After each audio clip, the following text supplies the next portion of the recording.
Welcome back to part 2 of the draft recap in the GSL Grand Showdown League with myself, Robin, and my two fellow analysts, Jarr and Johnny John. Hey guys, I'm Jarr. I'm Johnny. And we're going to be reviewing the rest of the team. This is part 2. And we're going to start with the Boston Basculins. Yeah, Johnny is going to take this one so humbly. Okay, if you say so. So, the Boston Basculin, coached by Noah, have drafted Scissor, I'm not going to say Mega, Alakazam, and there is Thunderous Therian for their OU draft.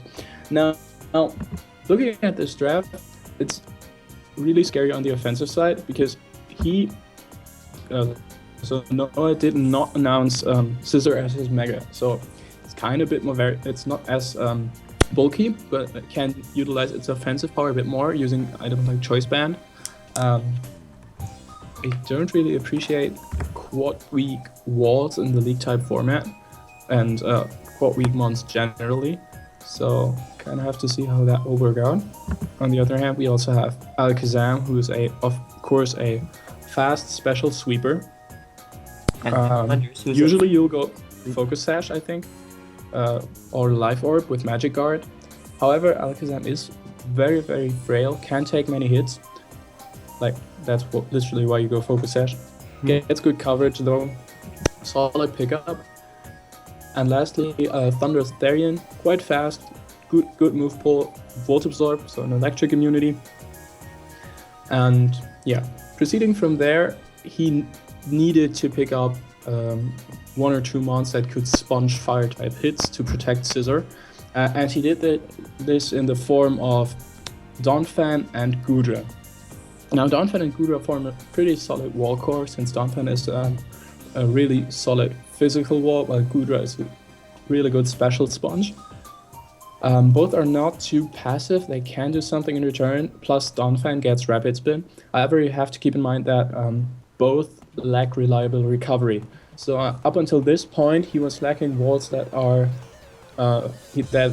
reliable to that extent that they can recover damage they've taken.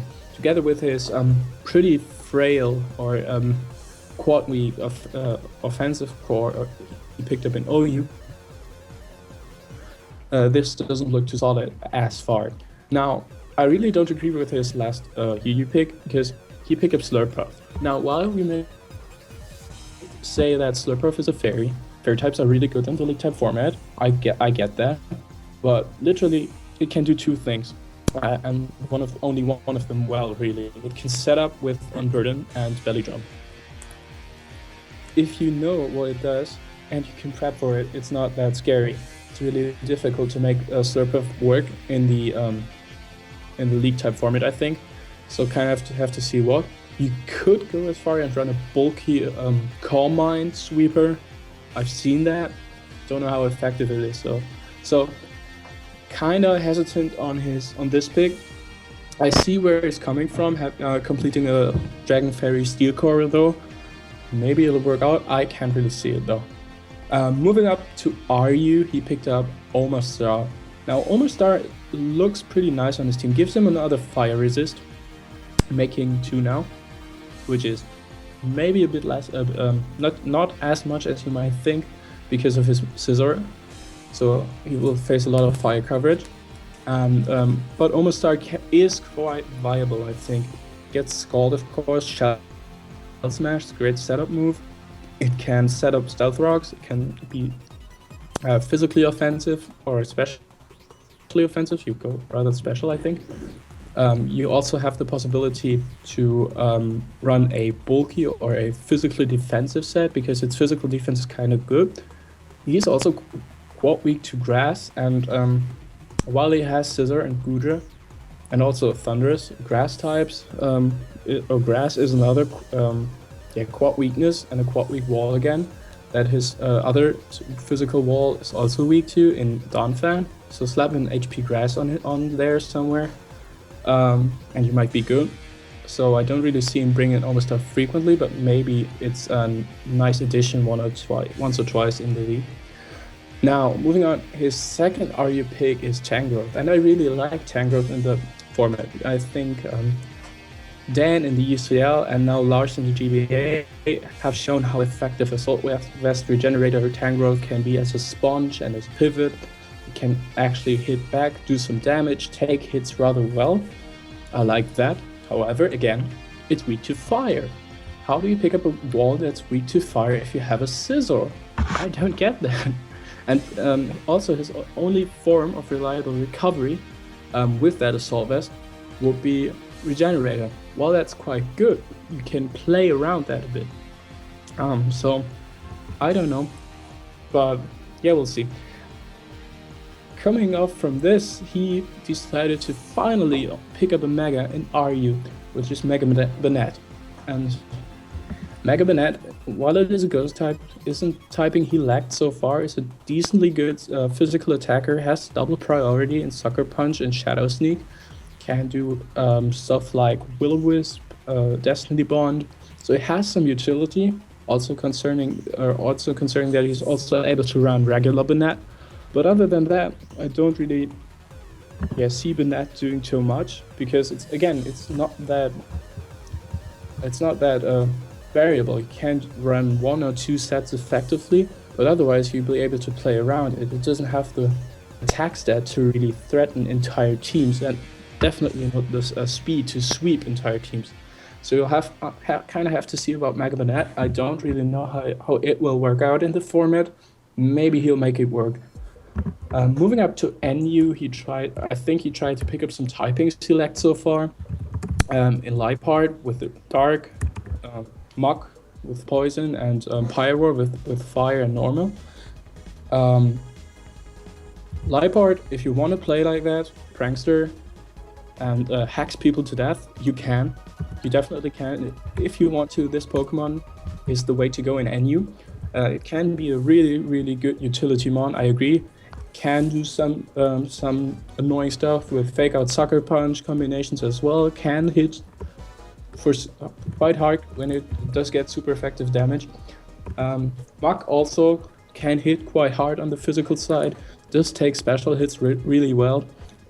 Coverage is kind of limited, but I think Muck also can work out in the format, but it can be easily prepped for it, especially because it dies to an Earthquake. Like, he doesn't take physical hits very well. That's also a thing concerning Pyro. Pyro, again, is kind of limited because he only gets like 1 or 2 sets that he can utilize effectively. While he gets a bit of coverage, it's not that well. He's not that fast. Can hit quite hard sometimes. Curious to see how that worked out, but it gives him another fire resist. So overall, he has 2 Rock Setters that I see now. He has one way of removing hazards in Donphan. His draft is quite good on the offensive side with Scizor, Thundurus, Alakazam, Gudra. Yeah, you know my opinion on Slurpuff, but I guess it's an offensive presence as well.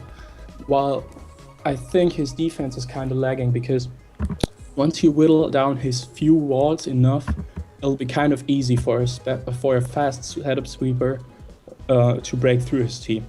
What do you think, guys? So first of all, I agree. I don't think his core is all of that. I think he has too many ice weaknesses in his core, because his only real walls are Donphan, Gudra, Tangrowth, potentially Scizor, I guess, and Muck. In my opinion, those are his only walls. None of them really enjoy taking big ice type hits besides Scizor. And Scizor, if he wants to use it more offensive, isn't going to want to switch in on a ton of things. He'd want to preserve it till the late game when all the things that can check it that they brought are gone. And I don't want to see him use Banette as like a Mega Sableye ripoff, or a Sableye ripoff, because it gets Prankster and it gets Destiny Bond, it gets Will-O-Wisp, it gets Taunt, it gets things Sableye does. But it has base 165 attack. This thing can wall break for him. And I think he needs a really, really good wall breaker to pair, a good physical wall breaker to pair with that Thundurus. And I think his offense could definitely be there if he chooses to use Mega Banette more offensively, like you said, with priority from very high base attack invest into attack. This thing will destroy you. It's so powerful, and while I think Prankster Will-O-Wisps can come in handy in some matches, I don't want to see him fall into the it only does this one thing, I'm only going to continue to do this one thing with it. On Omastar, I could see him bringing Hazard Stack a little more often, but again, you pointed out the weakness with the core that it shares.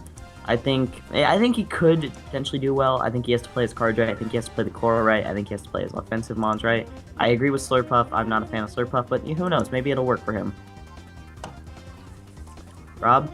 Yeah, I think his problem throughout the season will be that he's gonna get really predictable, but maybe with some trades or just things we don't really see, he'll find a way around it. But overall, yeah, what were you saying? What I don't like about this draft is Mega Banette because it's so slow. So it is a wall breaker, true, but it can be outsped and it's frail too, so it can be outsped and killed by many things. I think Mega Alakazam and Mega Scissor would have been better Megas to draft because he was able to announce that after the draft which one he picked, because that would have given him more variability on Scissor, because regular Scissor is kind of a mediocre wall if you want to run it as one. You would really prefer Mega Scissor because it's much bulkier, and also Mega Alakazam gains a lot from this extra speed and also gains some more wall breaking potential with its Mega Evolution. So, kind of unsure whether Banette was the right choice, especially because when you can bring Scissor and Alakazam, either one Mega or not Mega, they actually gain some variety that they like otherwise. While Banette, you'll never bring a regular Banette.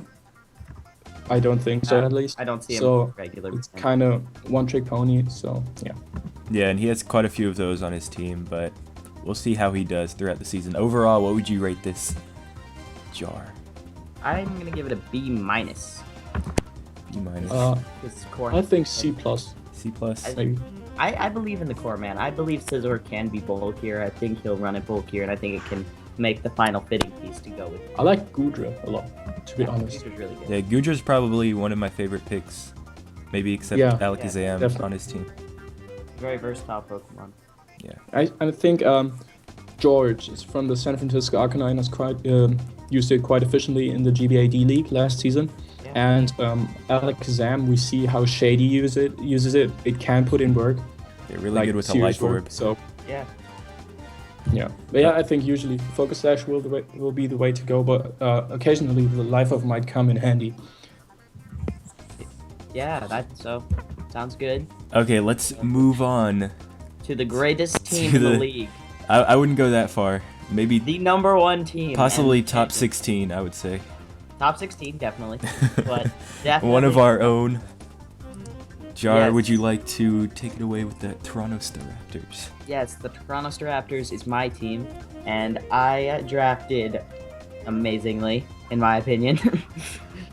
So, the way I went about drafting was I wanted to get high tier power that was hard to switch into out of OU, get some bulk from UU and RU, and then patch up whatever holes I had left in my team with the NU.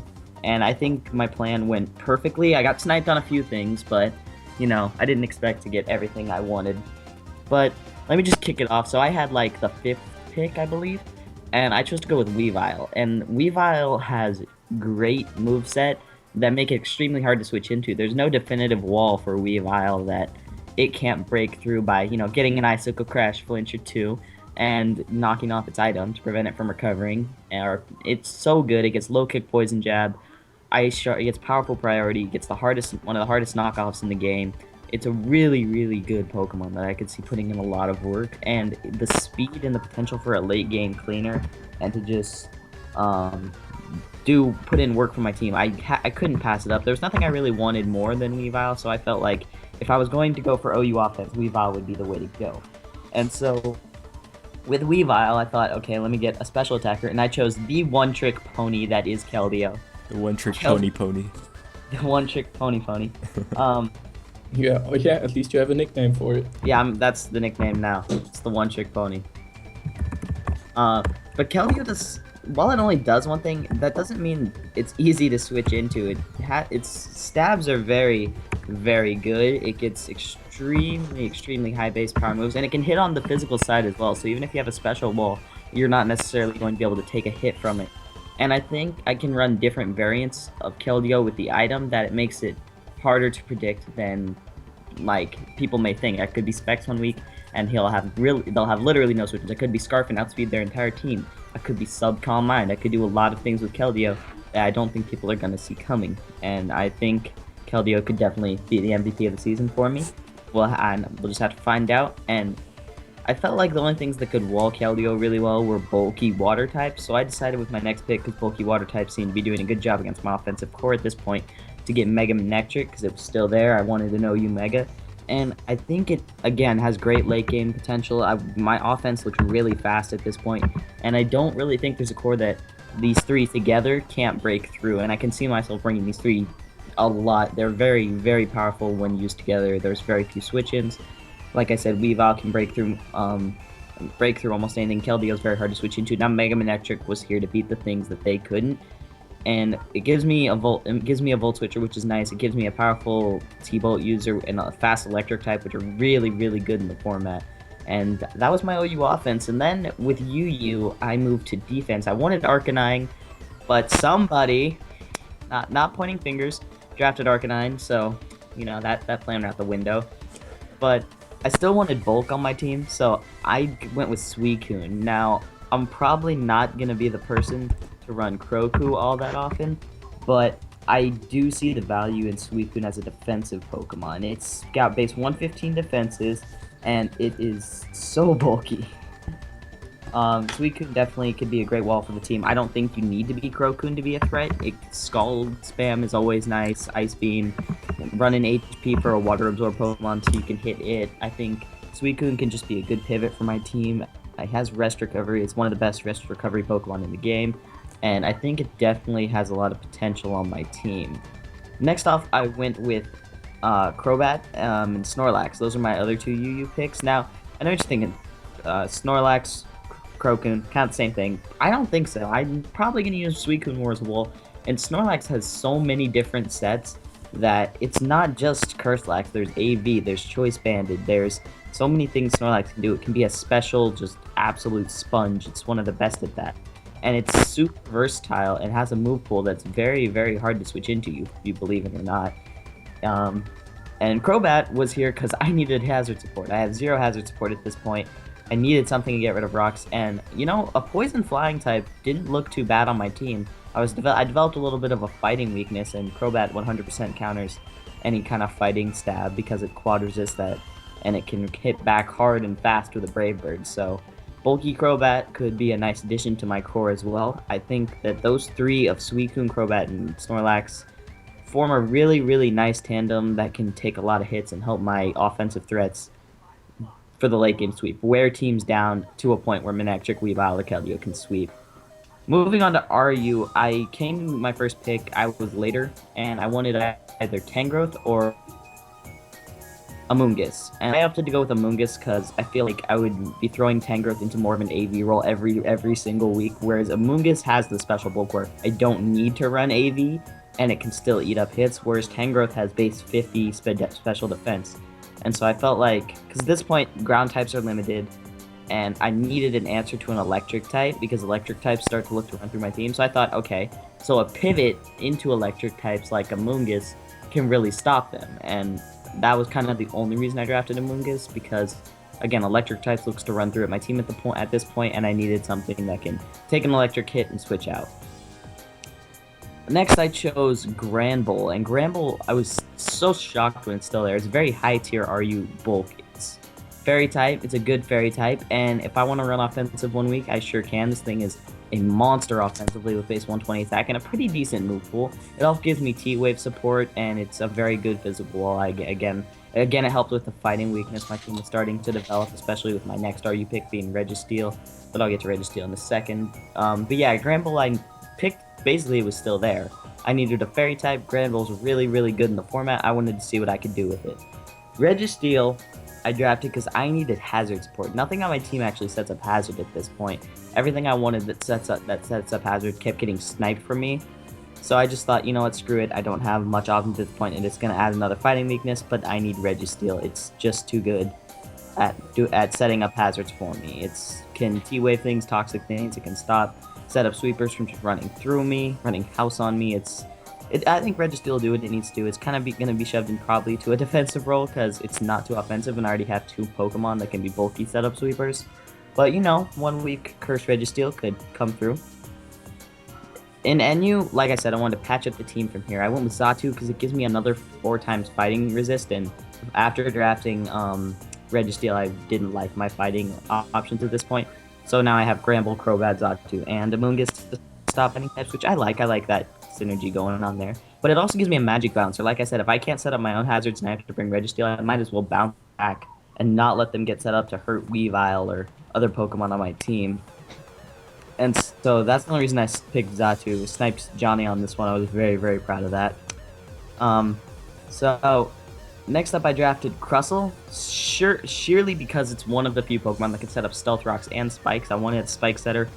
1 week I may run the Shell Smash set, but if I spring Crustle, I could see myself more throwing it into a hazard setter role. But you never know. 1 week Shell Smash Crustle could come through and pick up the sweep for us. And then last but not least, I drafted Rapidash. I didn't have a fire type. I needed a fire type. And you know what? Base 105 speed isn't bad. I know I'm one of those people that believes power from wall breakers doesn't come from their base attack, but the base power of their moves. That's why things like Crobat and Talonflame hit so hard, is because they're using base 120 power moves. It doesn't matter if their base attack's only like 80 or 90. They hit with high base power moves. I think Rapidash can do the same with its great coverage and high base power attacks. So that's the Toronto Star Raptors. What do you two? Okay, Johnny, go ahead. Okay, thanks. I make the rules around here. I really like your team because I see it's stacked with offensive threats. Also defensively, I see there's really good synergy. The bulk between your UU and RU pigs is just ridiculous. On the other hand, I kind of see some problems your team might have as well. One thing you pointed out is hazards. How true, your lower tier picks try to patch that up. When you have to bring those mons to fulfill these roles, it's kind of difficult for you to stack your team with all those offensive presences you have. Also, your only way to remove hazards is Crobat, and I don't feel that's the best thing on a team that kind of relies on a fast Volturn core, with the only defogger being weak to rocks and having Weavile in the team as well. So unless you want to run non-magic bounce Xatu. Bro, bluff it. I can see that. Gotta bluff it. Yeah, that could actually work. But yeah, I know magic bounce is a thing, but you can predict around it. So I think hazards are still kind of a problem for your team.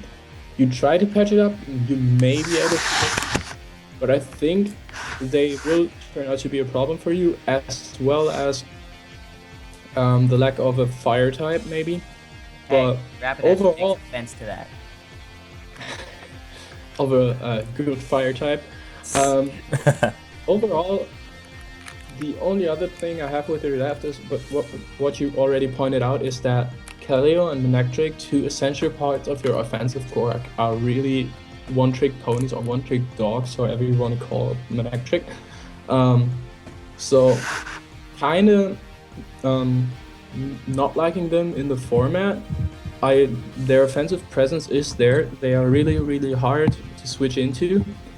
But yeah, you are actually gonna know what your opponent is going to bring. Although Intimidate and Electric is nice, it can't live a hit afterwards anyway. So yeah, we'll have to see. I think it's a solid draft overall, to be honest, and I'm scared of that Snorlax.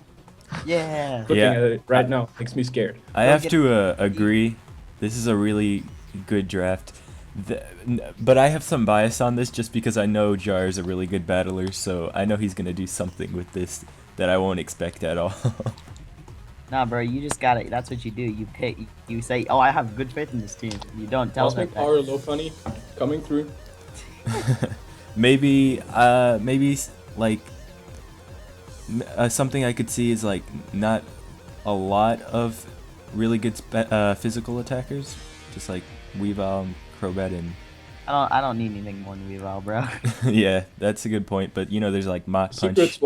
Secret Sword hits on the physical side as well. There's Secret Sword, yeah. So, but you know, you're running that on. I think it kind of depends on Jar's playstyle. I think I haven't played him so often as I can judge him as a player. I think the draft overall can be really scary because it's a variable, because he can go bulky, he can go stall a bit to an extent. Oh yeah, we go install boys in the league format. Yeah, I can really see stall on his team. He's able to go bulky offense. He can go just offense, hyper offense, balance. He can play any style he wants to, and I don't think Jar's the player to play the same style every week, and I think that's where the great asset of his draft lies for him. If he kind of unexpectedly turns out to be a player who brings similar stats week after week after week, this draft might not be as good. But I think Jarr can make it work, and he will be a top tier threat in this league. Definitely. I'm just scared of Curselax. And Crocoon. Just bring them both every week. So I'm bringing a full team of phasing moves against you. I'm not gonna bring either of them. So overall, I'm gonna set up full hazards and face you to death. Alright, that's what I'm gonna do. So Johnny, what would you rate? I can face you actually. Never mind. What would you rate his team, Johnny? Johnny John. I'm kind of considering a B+ or an A-. Oh, yeah. Just from the draft perspective, I'm special. I think A- or B+. What am I talking about? I think rather a B+ from the draft perspective. From the playstyle and the thing this draft will do in the league, I think I would rank him higher. But I kind of still hesitant about the one-trick ponies on his team and about the hazard control. So that's why I can't rank him any higher. Name for Keldeo. Why is One Trick Pony the perfect name for Keldeo? Alright, okay. One Trick Pony. Let's move on. And I mean, if you guys don't mind, I could do mine. Yeah, let's Rob. Okay. It away. This is kind of awkward. I'm going back up. But so I did do mine in part 1, but I'm gonna cut it out of the editing because I didn't think I did a very good job at it. But now I took some notes and I'm gonna redo my team. So you guys think of some. It's your spotlight, bro. Think of you just think of things to say afterwards. So so with my team, just my draft perspective in general, I only had one kind of bad position, and most people wouldn't be able to see that. It was in OU. OU I had a second to last. The rest I had fairly high. But you wouldn't be able to see that mainly because my first draft was Mega Venusaur, which everyone knows definitely one of the best in the Draft League format. I'll just read off its stats. 100 attack, 123 defense, 122 special attack, 120 special defense. As pulls up stats. And its defense is not terrible. I mean, its speed is not terrible either at 80. Really versatile, can do anything. Solid defenses, solid attacks in both perspectives. And its ability, Thick Fat, what it does is reduce damage from ice and fire type moves, which happen to be two of its weaknesses, which really helps it out. And its only other two weaknesses being Psychic and Flying, it has solid coverage, well, for mostly Psychic. And not only that, it has reliable recovery in synthesis. So I do see myself bringing this a lot, but that being said, you won't be able to really see what it's going to do. In that it will probably do everything. It's just gonna be Arceus, okay? Mega Venusaur so good. Mewtwo. So with my next pick, I got something that I think worked really well with Mega Venusaur, which is what I wanted. I tried to base my team around Mega Venusaur. And that was Slowbro.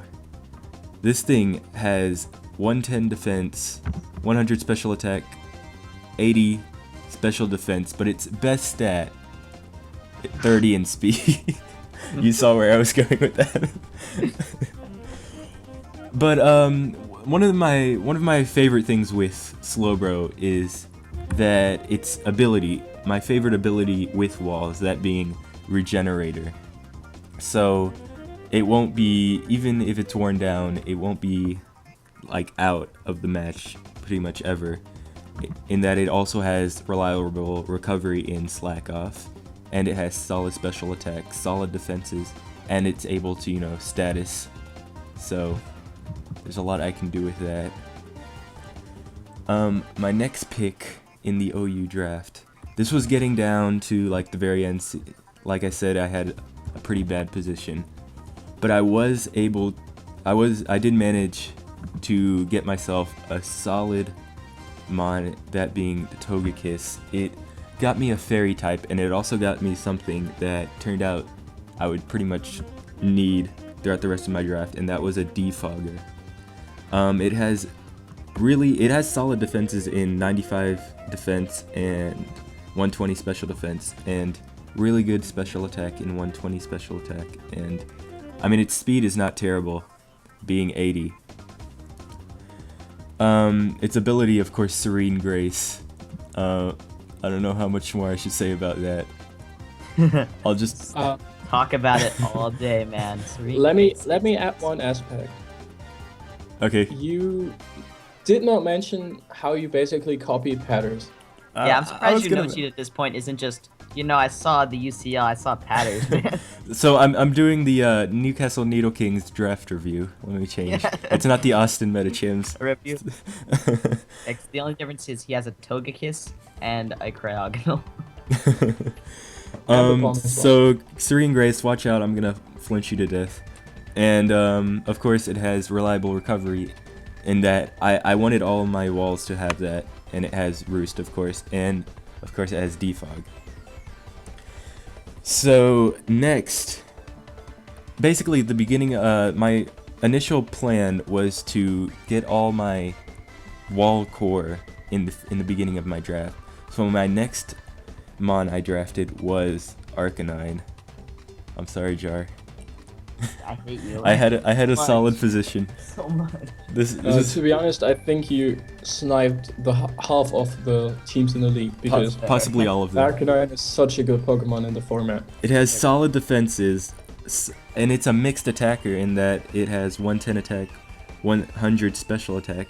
Even its speed is 95, which is something I sort of lacked in my team. Speed. So he picked up a base 95 Pokemon. I'm okay. Let me get to that later. Okay. Its abilities are good. Intimidate, Flash Fire, Justified. I see myself mostly running Intimidate on it.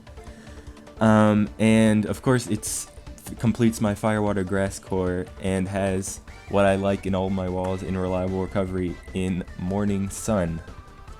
So those four picks possibly make my wall core one of the best in the leagues. Wow, be cocky more, please. I'm quite a humble person, and you know, I have the best team. I have the best team, so in possibly the universe. I'm being modest. Especially with Cryogonal. Yeah. Okay, I'm gonna get to that. Next, I wanted to focus on more of like an attacking presence on my team. So I got what is possibly the best mixed attacker in the game in Nidoking. Mixed attacker, most people run it actually specially, but you know, there's also that attacking option, and it's 102 attack. Its speed's not terrible, and its defenses aren't good, but you know, they're not horrible. He won't get one-shotted by most things. And its ability, of course, Sheer Force, increases the chance. Wait, It gives a life orb boost to yeah, attack. basically, Effect. yeah, but the secondary effect won't work. Yeah. Also, something it does that you know most people don't think of. It is a stealth rocker, and also gets toxic spikes, which is an option for me, because you know, I don't know. That's kind of something I lacked on my team, but that's something I can do. But mostly I'll be using it to attack. What was that? Yeah, that's actually why many people use or prefer Nidoking in the Nidoqueen in the format of a Nidoking, because it got a tiny bit of bulk. Yeah. Of more bulk in comparison to Nidoking. Doesn't hit as hard. However, this bulk enables it to fulfill some more roles effectively. However, concerning, as you said, you wanted to pick up an offensive present, then I think Nidoking was the way to go for you. So, yeah. Okay, yeah, I agree. Next, I still wanted to focus on the attacking aspect, and I got one of the probably hardest hitting mons in the entire game, that being Haxorus, with its base 147 attack, and 97 speed, which, you know, isn't the best, but it's a hard hitter. If I could run Choice Banded Haxorus and nothing would live, ever. And its defenses aren't terrible, they're not great. I mean, 90 defense, 70 special defense. It could take a hit, possibly. Yeah, I mostly got this for the attacking presence. Also, it's a dual dancer, that being Swords Dance and Dragon Dance, which makes it somewhat variable. And also its ability Mold Breaker. I'm not sure what it does for it, but I have that now. You can get Levitators with EQ, Brad. Yep, there's that. I'll just EQ everything. EQ that Rotom Wash. So that was my UU picks. Next, I moved on to RU, and this is where I really wanted to get Jolteon. And as you see, I didn't get Jolteon. It was picked right before me, even with my great positioning in this. Point and laugh. But I did. Again, a Pokemon that the whole draft or the whole league wanted, so no surprise there. Can't pull another Arcanine there. So I did end up going for my second choice, that being Scrafty, getting my fighting type and my dark type. And I did make a mistake last time I said this. I do have a 4x weakness, and that's Scrafty. Hey. 4 times weak to Fairy, but that's the only 4 times weak thing Not I the same have. boat as me now, boy. But I won't be using it as a wall, so you know. Alright. That being said, it does have amazing defenses for an attacker. That it has 115 defense, 115 special defense, so it won't go down easily. Good natural bulk. It has really good abilities in Shed Skin, Moxie, and Intimidate, making it quite a variable. Is that the right word? It can do a lot of things. I'll let you know if I think of the word midway into one of your sentences. Which, as you can see, I focused a lot on having like a diverse. My mons can do a diverse amount of things. They're not really. I don't really have too many one-trick ponies, as they say. One-trick Keldeos. Yeah, you couldn't have. Jarr picked all of them up. Yeah. So, you know, Scrafty gets Dragon Dance, Bulk Up, Moxie, Intimidate, Shedskin. A lot of things, you know, knock off. The only thing that, you know, most people don't like about Scrafty is it doesn't get Mach Punch somehow. Keldeo doesn't get ice. So moving on, I wanted to get my electric type since I did have my, I did have Jolteon sniped from me, and I ended up getting Magneton, which is a good mon, in my opinion. Solid defenses, Really good special attacker in 120 special attack, and its speed isn't terrible actually. It's actually faster than Magnezone in that it has 70 speed. So Chore Scarf, but it actually is able to use Inviolite, seeing that it's not the highest evolution. So really good mon. I'm gonna Volt Switch. Volt Switch, it gives me Volt Switch. That's what I was gonna get to. In that it also has Analytic, which works really very well with Volt Switch. Try not to switch on this thing or you'll get destroyed. Magnet Pool. I'm not sure what I would use that for, but I'm sure I'll figure it out. And Sturdy. Wait, you're not sure what you use Magnet Pull for? No, what situation I would use it for. If they have a Steel type. No, I know, but I'm not. What am I gonna do? Like Thunderbolt? You're welcome. Thunderbolt it? I don't know. Sure. You know, there's this thing called HP Fire. Yeah. Yeah, there's It's that. like common in this unheard tier. Like, Okay, don't give away all my secrets that I just heard of. That are Magneton. So of course it gets Volt Switch. As you can see, I'm slowly developing, or eventually will develop Volt Turn mons, and also has, a lot of people don't know this, Reflect and Light Screen. So there's that. I could run that. Yeah, a lot of things I can do with Magneton as well as the rest of my mons. The next mon I drafted was Ambipom, just because I really like it, and I have to say no more, but I will. It actually gives me something I was lacking throughout the rest of the draft, which is speed, and it's 115 speed. And solid attack and 100 base attack. Also, it has Technician, so all those attacks lower than 60 will get boosted. There's so many things I can do with this, which you probably wouldn't think of. I mean, there's Fake Out, more normal gem acrobatics, and just put a life orb on it, and it could sweep Jarr. It could sweep Jarr. Shut up. Power up punch, Ambipom works, and it also gets U-turn, which could work with Volt Switch. As many people see. So I do like Ambipom. I know a lot of people don't like it, but I like it. So that's all that matters. Next for my final NU, right? NU? Yeah. Yep. I ended up getting some more speed and just covering up the rest of my team.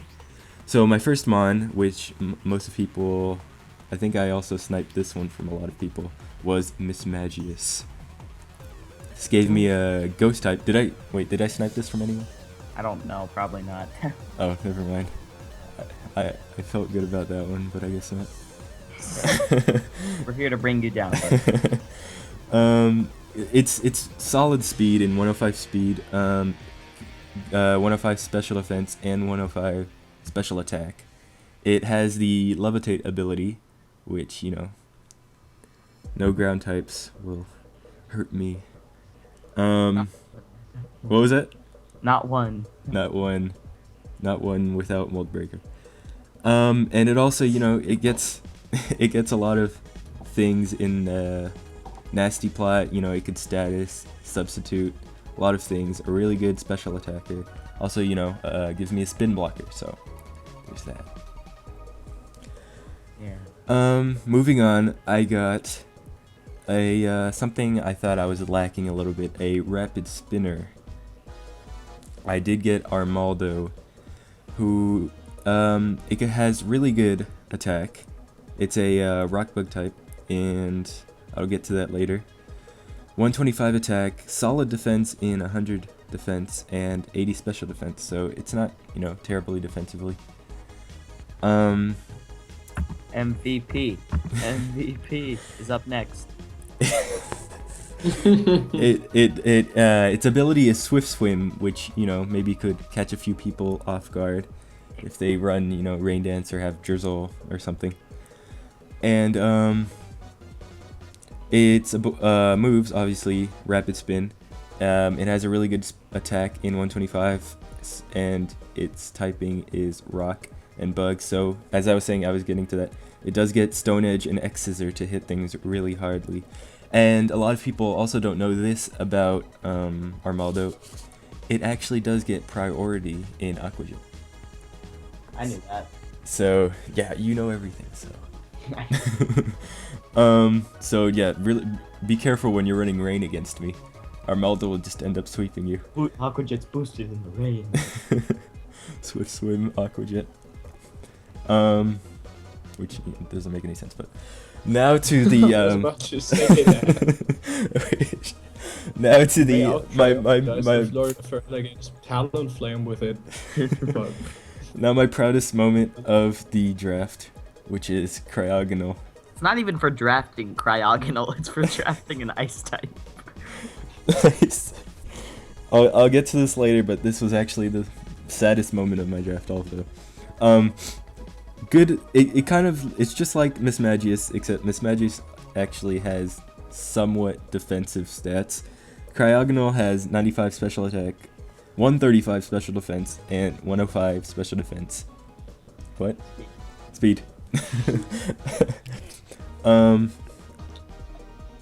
Let's see. It has the levitate ability, which, you know, again, ground types. And of course, it's a fast rapid spinner, which is what it's known for, and does have access to recover and, you know, ice beam. So it's 3 moves that it learns. It's only 3 moves. But I was happy with that. Now, the main reason I drafted Cryogonal was for pride, in that if you haven't noticed, I drafted every single type. Not only that, I drafted only unique typings. So, you know, pretty proud moment of mine. Although, I'll get to this next part. I did end up trading Cryogonal, sadly. don't spoil that. We're not as far yet. I mean, I didn't trade Cryogonal. We're not allowed to talk about that. You can talk about planning. Trades. Let's not mention But that. essentially, you did not know what to trade, and Jarr and I told you what to do. They did. So, But they somehow convinced me to trade away Cryogonal, so there went all my pride. I'm sorry, Cryogonal, you're my favorite. Well, So overall, not overall, just give me some thoughts of my draft. Alright, I would like to go first. Go ahead. It's a very solid draft. I've said this before because obviously we've done this before. I like your wall core. I love Togekiss. Togekiss is the greatest thing to ever hit the OU metagame. It is amazing. And I think you have the offense to support it in Ambipom, Haxorus, and Nidoking, and Scrafty even. And just don't get repetitive in bringing only these 3 Mons as your offense, I would say. And don't get too reliant on bulk. I drafted a team in another league that relied on its OU and UU bulk that also had a Mega V-Star. And just be careful. People will come up with very creative sets to beat you. You got to be one step ahead of them. I'm just letting you know. That's my word of advice, Rob. Thank you. kind of in the same niche. I like your draft. I think it's the best draft concerning team synergy, obviously. But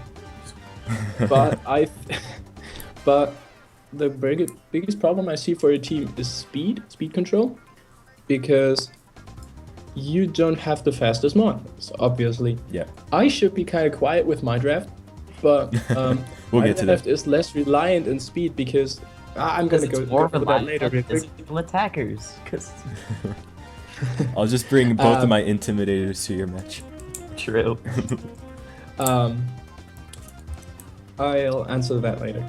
But speed may be a problem. If you face Jarr, you won't outspeed anything.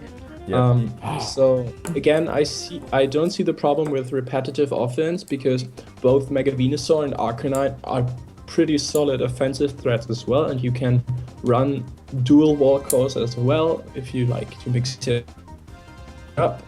I see really a lot of potential in your team. Another thing I see is hazards. Not only hazard removal, I think that might not be a problem because you have one of the best defoggers in the game in Togekiss, and also I think in this league type format a solid rapid spinner in Armaldo. I'm not talking about Cryogonal, sorry. Me and John Cryogonal. But the thing I see is that you lack a bit of hazard setters. Nido King isn't the best, it doesn't appreciate taking hits, and otherwise you only have Armaldo to set up rocks. So See that I face? think you might want to maybe trade off an ice type and get something that sets up rocks. Don't Yeah, make that me would be cry. awesome. You should Maybe definitely something that consider catches up your Vulture core as well. So yeah, kind of interesting to see what you will do with your first transactions. all these great ideas. What I have to say about this is, it's the moral victories that matter. In life. All right, let's move on. So Back wait. to- Overall, the grade. Oh, yeah, I forgot. I already did this. I gave it an A originally because of the types and all of that, and I believe he's honestly gonna do really well with that core. Yeah, gonna agree. Okay, that's good. All right, Thank let's you. jump into the next team after me and my week 1 opponent. Stay tuned. Okay. Johnny, you're up. I'm up, and I'm going to go over the Charlotte Beedrills real quick. Now, the Charlotte Beedrills have, I think, one of the more solid drafts in the whole league. They started their draft by drafting Excadrill. Obviously, Excadrill can do many things. What it does efficiently is a Sandrush sweeper. However, unfortunately, again, Excadrill in this team doesn't have sand support, so I won't go over this set at all. But except from that, I think this team is this Mon is really good in the format. Excadrill can be a variety of things. It can be decently bulky if it needs to. It can be a huge offensive threat. It can go Mold Breaker. It can capitalize on other teams bringing sand. It's decently fast. It hits really hard. Gets good coverage overall. Not too variable there, but decent coverage. Obviously steel and ground are pretty solid typings. So I really like Excadrill as a first pick to kind of base your draft around it. Now, Mitch, I think it is, the coach of the Charlotte Beedrills, was able to draft Mew as his second pick. And I don't know how familiar you are with the format, but hearing us talk about variability a lot in this analysis might have gotten you so far that you know that this is important, because you literally need to adapt your team to what your opponent is bringing each week. And Mew is kind of the definition of variability. Oh my god, I'm struggling with this word. You know my pain. Mew can literally do anything. Of course, it gets every TM in the game. It's base 100 across the board, so you can literally tune or fine-tune Mew into anything your team needs for your opponent. In this format, I think Mew is one of the best Pokemon you can ever have. Only flaw it has maybe is his typing, because Psychic typing isn't really the best. Either I think I know that Mew is one of the top tier threats in this league type format. If you don't believe me, I think you should check out the GBA battle Miguel had against, I think it was the Milwaukee Saucebugs last week. It was. You can see how much work Mew can put in there. It gets priority, it gets reliable recovery, it gets hazards, it gets defog, it gets everything. I covered that. Now, moving on to his last OU pick, and I'm gonna let you guys know, I hate Chansey. He drafted. I hate it with a passion. By the way, he made these PowerPoint things. That's why Audino and Chansey. You're huge. You wouldn't know, right? Chansey is just so annoying. Of course, it sponges hits, it sets up rocks, another rock setter. Excadrill was as well. I don't know if I mentioned. Chansey sets up rocks, has useful utility moves with Thunder Wave, Toxic of course, can heal your team, is a good cleric, and huge special sponge. with an Eviolite, physically bulky as well, while not that effective as a wall. Kind of weak to knock off. Fighting types are its bane, obviously. However, while it is one of the best walls in the game from a defensive perspective, it's also one of the most passive mons you can ever find. It has no offensive presence whatsoever, except Seismic Toss, Counter. for example.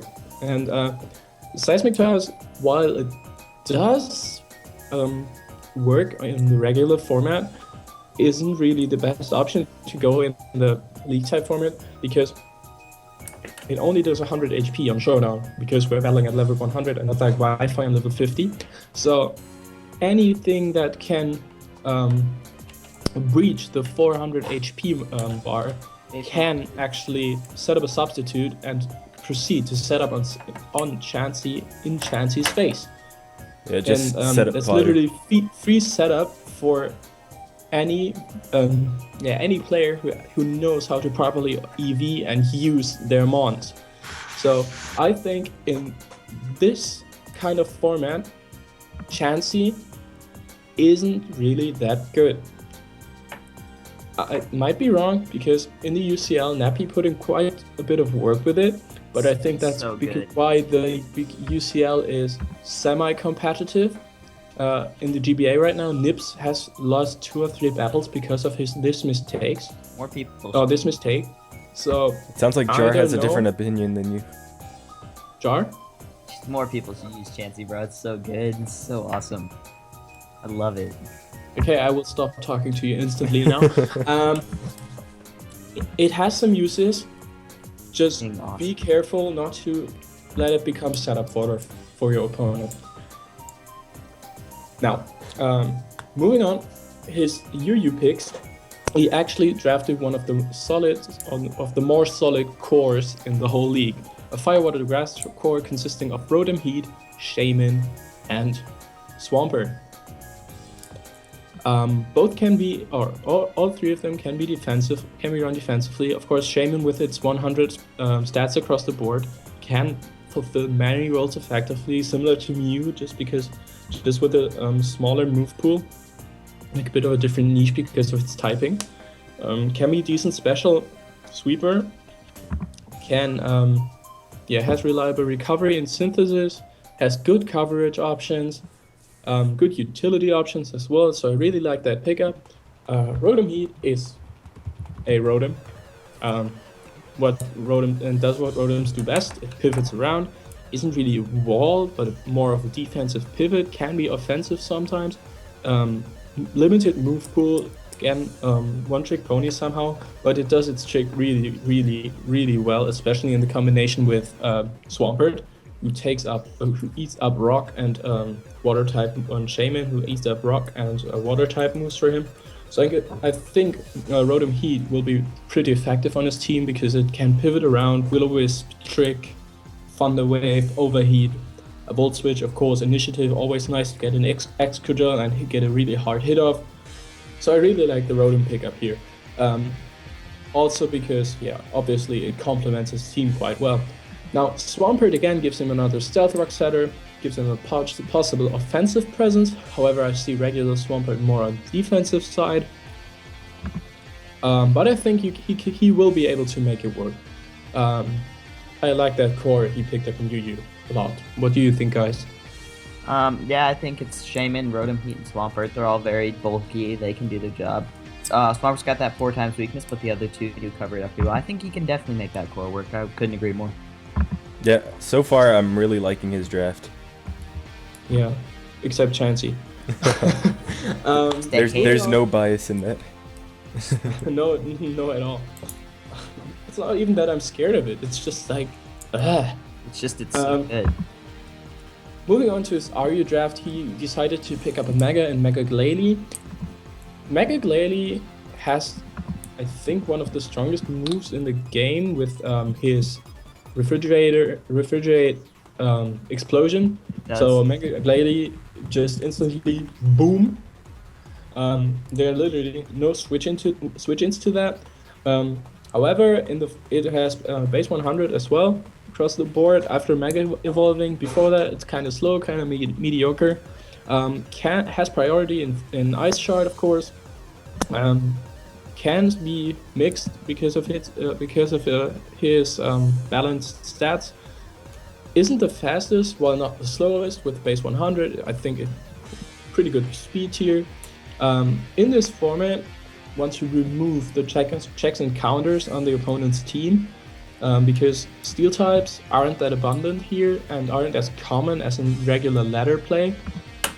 Because of this, I'm actually thinking that Mega Glalie is able to put in some work in this format. However, again, I have to say it has a limited move pool, can't fulfill many roles effectively. He can't be defensive because Ice typing is the worst typing defensively, and he has mons that can fulfill this role much better. So kind of hesitant to call it a good pickup. It synergizes well with his team. However, I don't see him putting in that much work with it, but it will work occasionally for him, I think. Moving on, he picked up Druddigon, and Druddigon is a really, really good Pokemon, I think, especially in this format. It's kind of a pseudo Garchomp without the ground typing. You can go the tank chomp set, quote unquote, with Rough Skin Rocky Helmet. You can set up Stealth Rocks. You can go with a more offensive approach. You do get priority in Sucker Punch. You get phasing with Dragon Tail. It is really, really good physical attacker. So tiny bit slow, but overall I think Druddigon really good pickup for this format and also for his draft because he lacked the Dragon type so far. And he picked that up now. Moving on, one of the picks I like most about his draft is actually Sawk. Sawk's literally One Punch Man. It is one of the best wall breakers in RU. Fighting type is obviously one of the best typing offensively. Sawk's close combat with a choice band is really hard to switch into. And while Sawk is kind of limited concerning its variability again, I think if you use it properly, you can punch holes into entire teams because even really good walls don't appreciate switching in on a Choice Bandit or even Life Orb Sawk.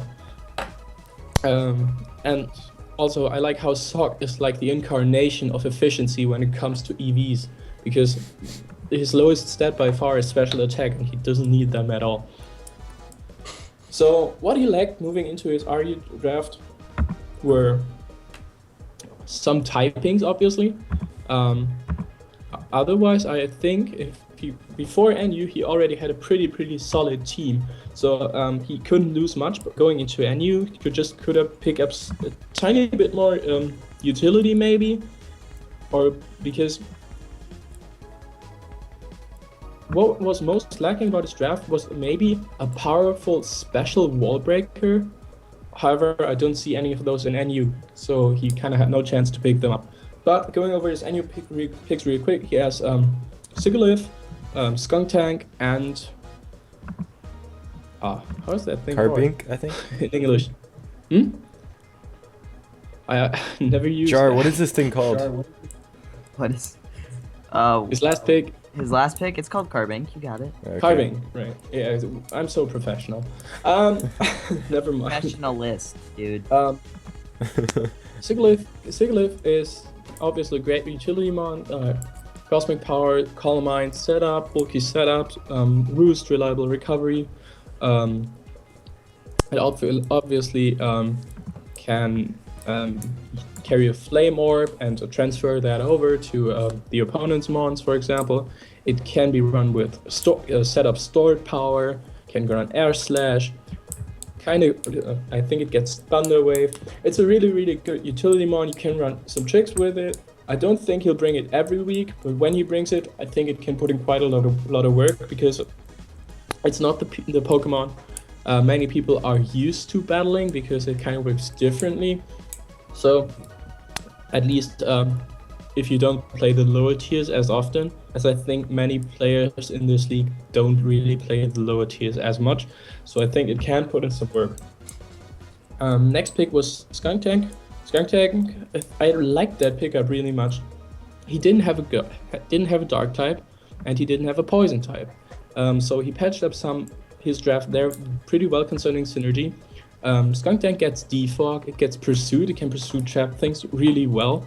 It gets Sucker Punch priority, Poison Jab, it gets Flamethrower, so it has a really good coverage move pool as well. So I think Skunktanks is actually really nice in this format. Doesn't fit every team and against every opponent, but again, I think it was a solid pickup to kind of complete his draft a bit more. And lastly, the Pokemon, I forgot the name, no, Carbink, not forgetting it again. Carbink is literally a small Diancie, like a regular Diancie, without the offensive presence.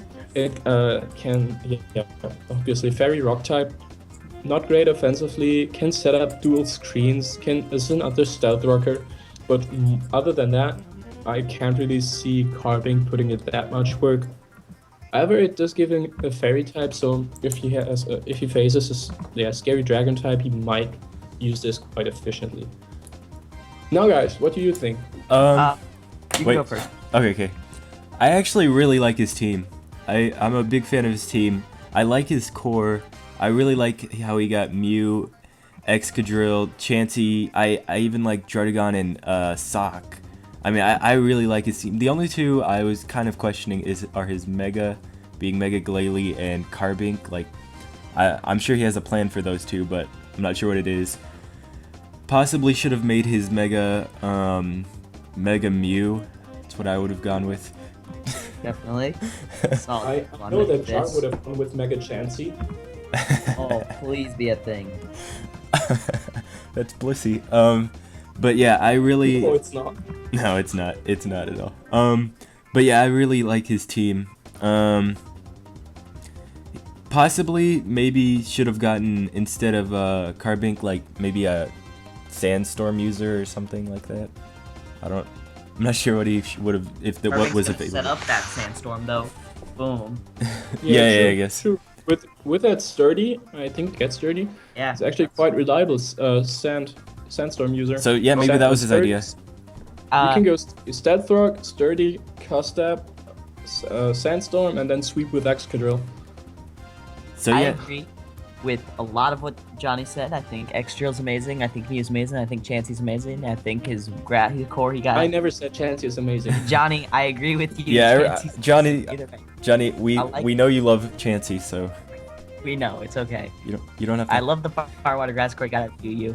Mega Glalie is underrated. I think can have a lot of potential. Like any Pokemon that gets any kind of Refrigerate, Aerialate ability or Pixelate hits really unexpectedly hard. And I think they get underrated sometimes, like Mega Glalie. I think he's going to put in a lot of work with Mega Glalie this season. Yeah, I think Druddigon's underrated. It can be kind of worse Garchomp, but it can be Garchomp if it dreams hard enough. And then Sock is really underrated in my opinion. It's one of the better fighting types. It gets all the coverage a fighting type needs. It can hit harder than a lot of fighting types actually can. It has Sturdy. I think Sock's a really good pickup on his part. It's very hard to switch into, and I'm personally very scared to play him week 1 after looking at his team. So, what would you rate his team overall? Overall? Pick ups. I would give him a solid A. Plus. Rate. Huh? I went with a plus. Well, B I was plus. feeling this today. Yeah, I would have his team. I would have his team. No, yeah. Across the board, right? I kind of see speed issues with his team. Yeah. Because no Pokemon reaches the base 100. Mew does. Yeah, I mean goes over base 100. Choice Scarf Sock. Yeah. So again, I should be quiet. But I can't talk myself around it. I guess now that you mentioned the speed issues. But other than that, I don't really. Yeah. I don't really. Go ahead. See many problems with his team at all. So I think an A- is probably the way to go for him. Yeah, I'm just Mr. Negative, giving him a B+ over here. Yeah, I guess I would go with an A- also, just because of the lack of speed. And the lack of special wall breaker. Now we're gonna move on to the worst draft in the league. Thank you! Johnny! Yay! It's you, buddy. Actually, I'm the underdog in the league, if you didn't know. I've never played Pokemon before, and I just randomly scooped up some Pokemon I think that look cool, except for Golbat. He closed his eyes and said "Any, mini, miny, mo." Yeah, he played Eeny, Meeny, Miny, Mo forever during his picks. Before I start on going on my draft picks, the positionings I had in the draft were like not the best. For OU, I went 14th in All I'm hearing is the whole draft. Yeah, I'm hearing I went excuses. 14th. I think UU was 12th and RU 8th, and NU was really good though with the first position, so I can't complain there. Hey, Rob drafted 16th. I had He's true. No excuses. Going to the draft, I had several plans. My favorite one was to scoop up Mega Altaria, but I didn't think I would get it. However, it turned out to be I could get Mega Altaria. Now, Mega Altaria has a phenomenal typing, great base stats around the board. It can literally be anything you want it to be. Tiny bit slow with 80 speed. However, you can Dragon Nest up, and then you're good to go. Bulky enough to take a hit, gets many setup possibilities, has great coverage, reliable recovery, can go bulky, you can roost up on things. It has heal bell as well, so you don't mind status too much. Kind of runs into 4-move syndrome from time to time, but overall, for this kind of format, I think Mega Altaria is definitely one of the best Pokemon in this format, hands down, together with maybe the Ladi twins, Mew, and maybe Excadrill. So I think from an offensive point, or not only an offensive point, but because of its sheer the numbers of roles it can fulfill efficiently and really effectively is so good, because its typing is just brilliant on the offensive and at least good on the defensive side. Talking about the defensive side and the type synergy in general, I wanted to draft Tyranitar. Now here's where my draft position actually came in really clutch, because there were only 4 pickups between my 2 first choices. So I was able to talk to the 2 people below me, or at least to one, because Robben didn't answer me. Oh, did you? I missed that. I messaged you. Rob's just like, oh shit. So I was able to talk to Colton, and he said he didn't want to pick up Tyranitar, which was like a condition for me to scoop up Mega Altaria as well. If I would have So known that, I was would have able- drafted Tyranitar. I would have laughed. Yeah, well, then I would have gone Togekiss and have Double Fairy. No. Yeah, well, Mega Altaria and T-Tar synergize really well with each other. T-Tar mitigates the ice weakness Mega Altaria has. Also is able to take... Can I make a point? Yeah, T-Tar doesn't resist ice. Rock does, right? T-Tar No. doesn't resist low kick. T-Tar doesn't resist blue ball, but no, Rock does not resist ice. So Okay, it sounds covers the stupid. fighting weakness of T-Tar though. So there you go. Yeah, that's actually what I was going to talk about next.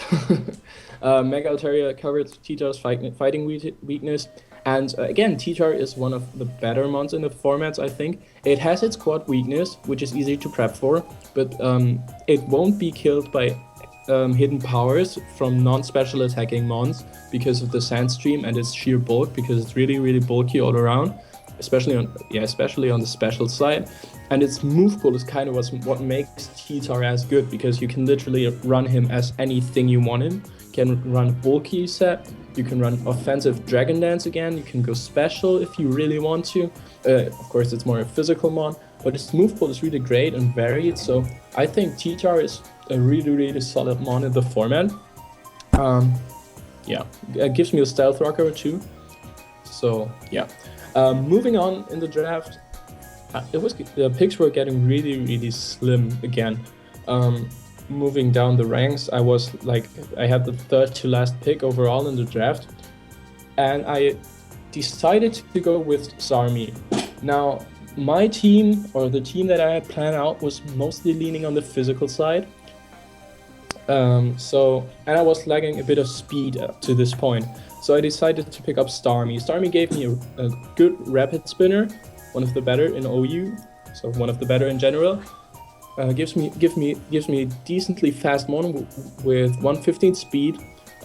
Good coverage overall with bolt beam coverage, Scald of course, Hydro Pump for stab, stab Psyshock, stab Psychic, Grass Knot.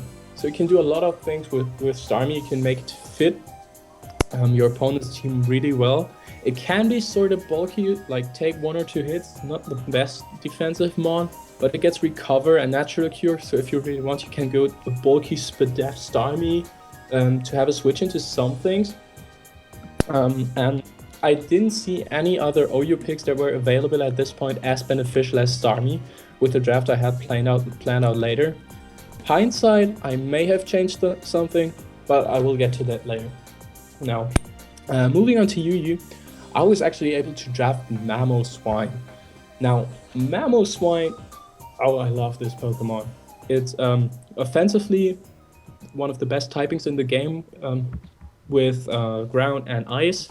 The combination is really hard to switch into. It gets it gets really good priority in Ice Shard coming from its really good attack stat. Hurts a lot. You can go Bandit, Choice Scarf, Focus Sash. Life Orb, of course, is the standard set. With 80 speed, it's not terribly slow while not being really fast. However, the strong Ice Shard kind of mitigates that. Thick Fat is a great ability for him. Makes him take fire type attacks really well, and also ice type attacks are now resisted again because they were neutral before because of its typing.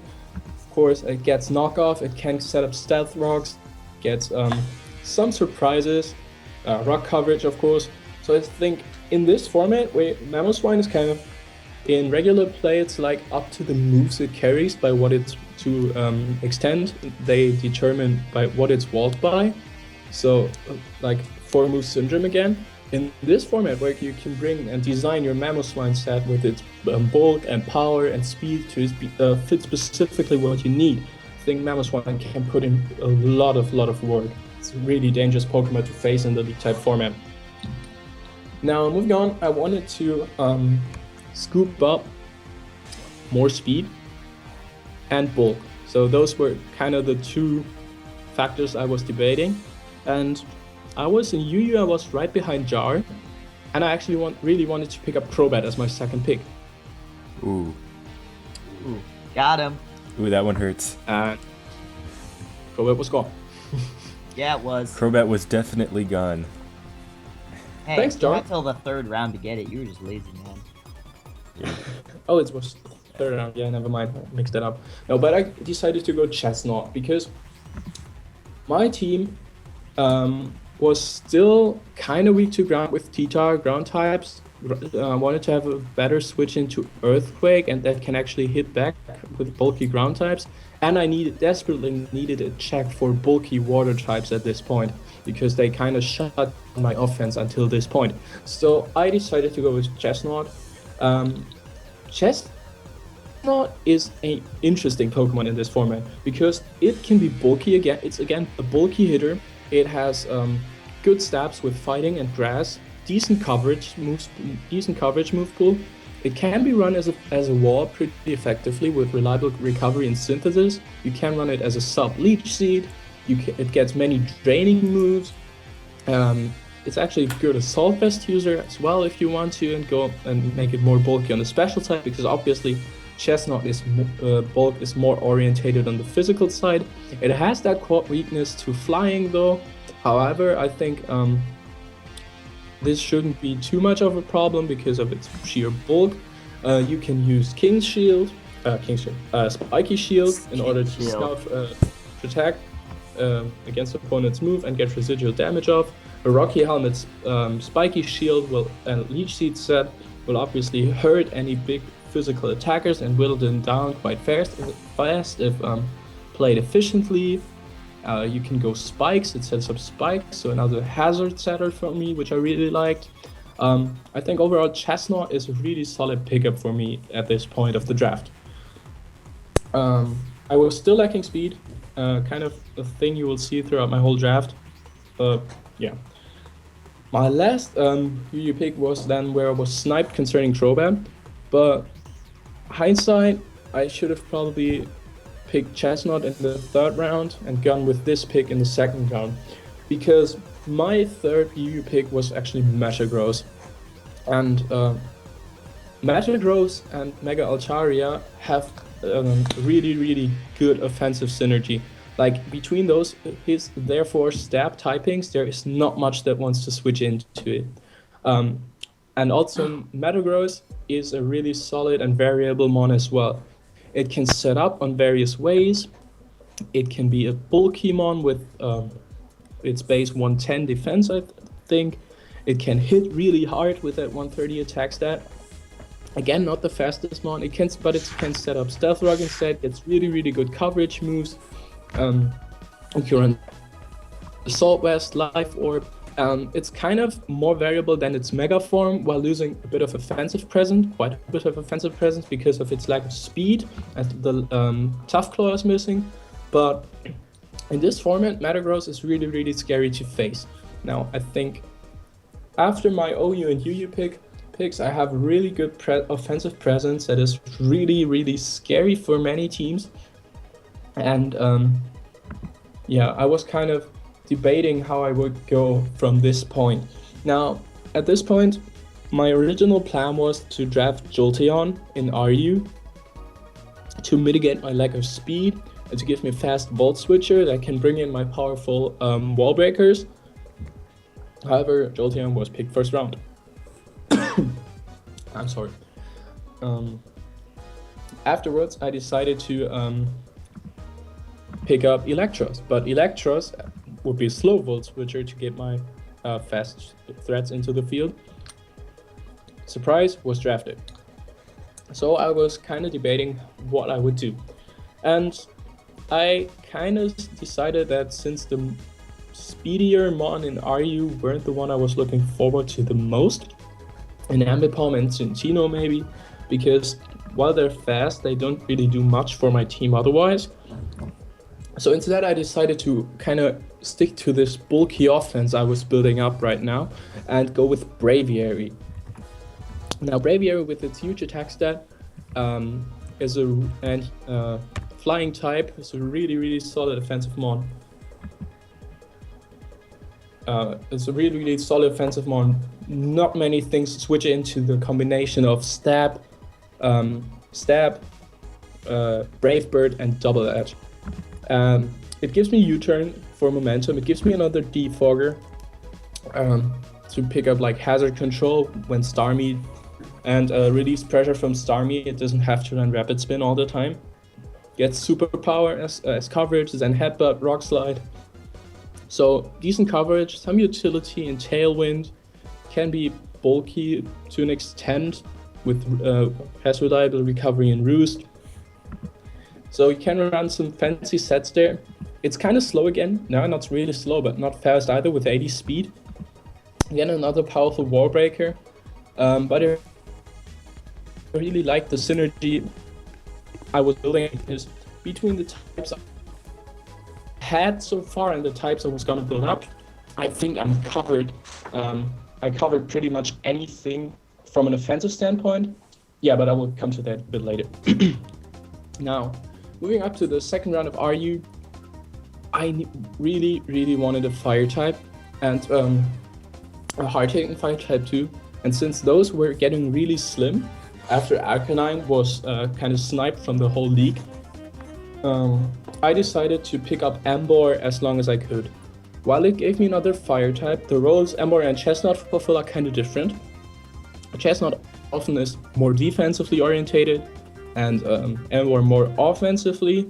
Obviously, with Reckless and the great coverage it has with Wild Charge, Flare Blitz, Hat Smash, Superpower, then Headbutt, Stone Edge, Earthquake, and some other stuff, Ambor is one of the really good wall breaker that can demolish wall cores all by himself.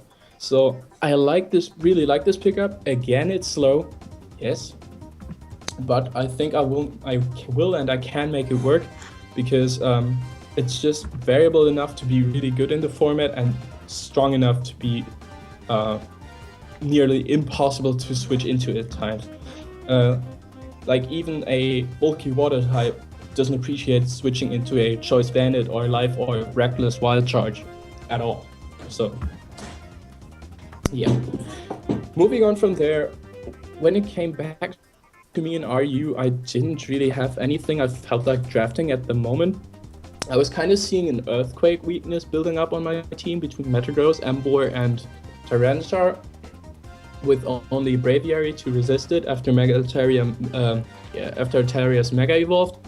So I decided to pick up Golbat, also because I wanted Crobat and UU, and I was kind of still sad I didn't get it. So I decided to go Golbat, which is kind of the worst Crobat. It's a bit bulkier with Eviolite, but other than that, it's also way more passive.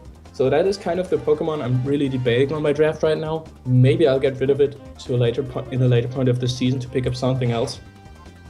Maybe a stronger or a better special attacker, because that is what I lack right now. Except for Starmie and potentially Mega Altaria, almost my whole draft is physical. Emboar and T-Tar can be sort of special, but they're quite a lot more effective with physical moves, of course. Now, moving up to NU. Now, this is, I think, the part of the draft I'm most proud of, because I actually had a decent spot. I was first. And I right off the bat decided to draft Miltank. Now, I realized at this point that while I have a lot of bulk with my team, I don't really have walls per se. So I wanted to have 1 or 2 mons at least in NU that could patch up this weakness really, really well. And I felt like Miltank is such a threat in this format, because every team only has a limited amount of checks to the sets it can run. I can go bulky setup with with Milkjing, Heal Bell, Curse, and Body Slam, get the para, and simply whittle the whole Pokemon down and beat my opponent with this once the fighting types or steel types are gone. Miltank really also has solid coverage option. It's actually pretty damn fast with 100 speed. It's decently hard. It's bulky on the physical side, mainly with enough investment. Also takes special hits quite well. Is another stealth rock setter for me. So it really felt at this moment that Miltank was the best Pokemon I could have picked up in NU. Now, as the draft went on, I was looking through NU and PU and at my team and looking at what I was lacking. I still wanted to pick up another wall. I wanted to pick up a Volt Switcher or U-Turner, and I realized I don't have an electric type, so grass types, water types might still be a problem despite me having Chestnut. And because they're really effective against my team, most of them get ice coverage for Mega Altaria. So I decided to pick up the combination of Gourgeist and Luxray. I was able to pick those two back to back, so that was really nice. Gourgeist gave me a Gourgeist Super, I have to add. Gourgeist gave me a really solid physically defensive mon that is a Will-O-Wisper as well. It gives me Spin Blocker, gets some decent utility coverage options, can be run in several ways, can be a really fancy set, gets priority in Shadow Sneak, obviously. I thought Gourgeist in this format, where you can prep for your opponent's team really well, is actually really viable, because it can effectively cripple at least 1 or 2 Pokemon on your opponent's team. While it's not per se your win condition, I think it can enable other Pokemon to sweep really well. And Luxray has 2 great abilities in Intimidate and Guts. Gives me Status Absorber with if I don't have either of my 2 Clerics or Heal Bellers in Miltank or Mega Altaria. So a Guts boosted Facade or Guts boosted Wild Charge will actually hurt anyone pretty badly. Has great coverage options physically and specially. Is a good slow, not really slow, but not really fast either again. Volt switcher that can bring in my wall breakers. Yeah, so I really like the addition of Luxray to my team.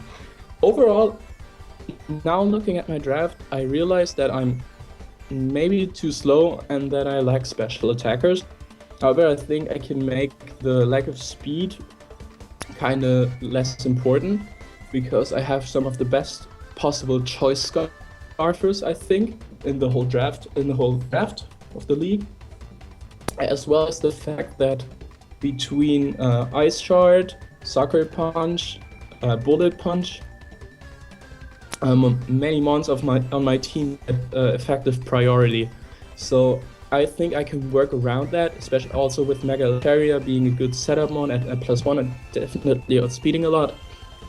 And because I can actually take a hit with my main offensive presence, so I can more like run a bulky offensive approach and take a hit and hit back harder instead of outspeeding many things.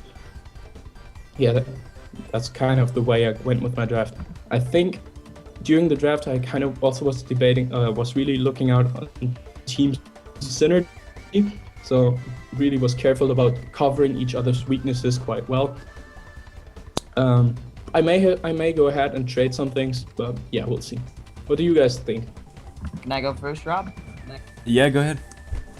All right, so I love this team because Weavile destroys it. But seriously, dude, I'm not joking. Seriously, Weavile does nothing to Embor. I have plans. Nothing. Aerial Ace. Yeah, you All have. right, moving on.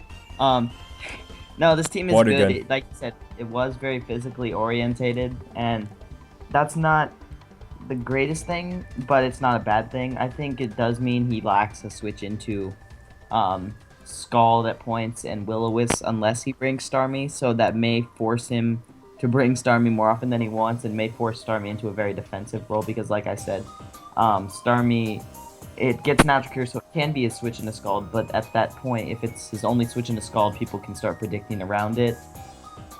Like you said, he can make trades to fix the problems with the physical attacking, but besides that, I do think he has a good set of wall breakers. Speed could be an issue for him again. He's got potential choice scarfers, but I mean, yeah, speed. It's cool. It's cool to use choice scarfs, but at a point it becomes predictable which mons can potentially be choice scarfed and they can potentially play around it. But that doesn't change the fact that his team does have a lot of potential with the likes of. I love Tyranitar personally. His RU picks are pure power. Mamoswine's great, and I think he can do really well with Mega Altaria. Rob? Yep. Yeah, I agree. I like your draft. Like you said, lacking maybe a really good special attacker. Trade one of these things off. It's good. Weavile destroys it. I like it. Yeah, I like your team. It's good synergy, as I can tell. That's what you were focusing on. Definitely a lack in speed, but I'm sure you'll cover that at some point. Or just work around it. You're a good battler. I believe in you. I wasn't worried about Scald or Will-O-Wisp that much simply because I have two really solid clerics on the team, as well as one. I like Luxray, especially on this team again because of the Guts ability.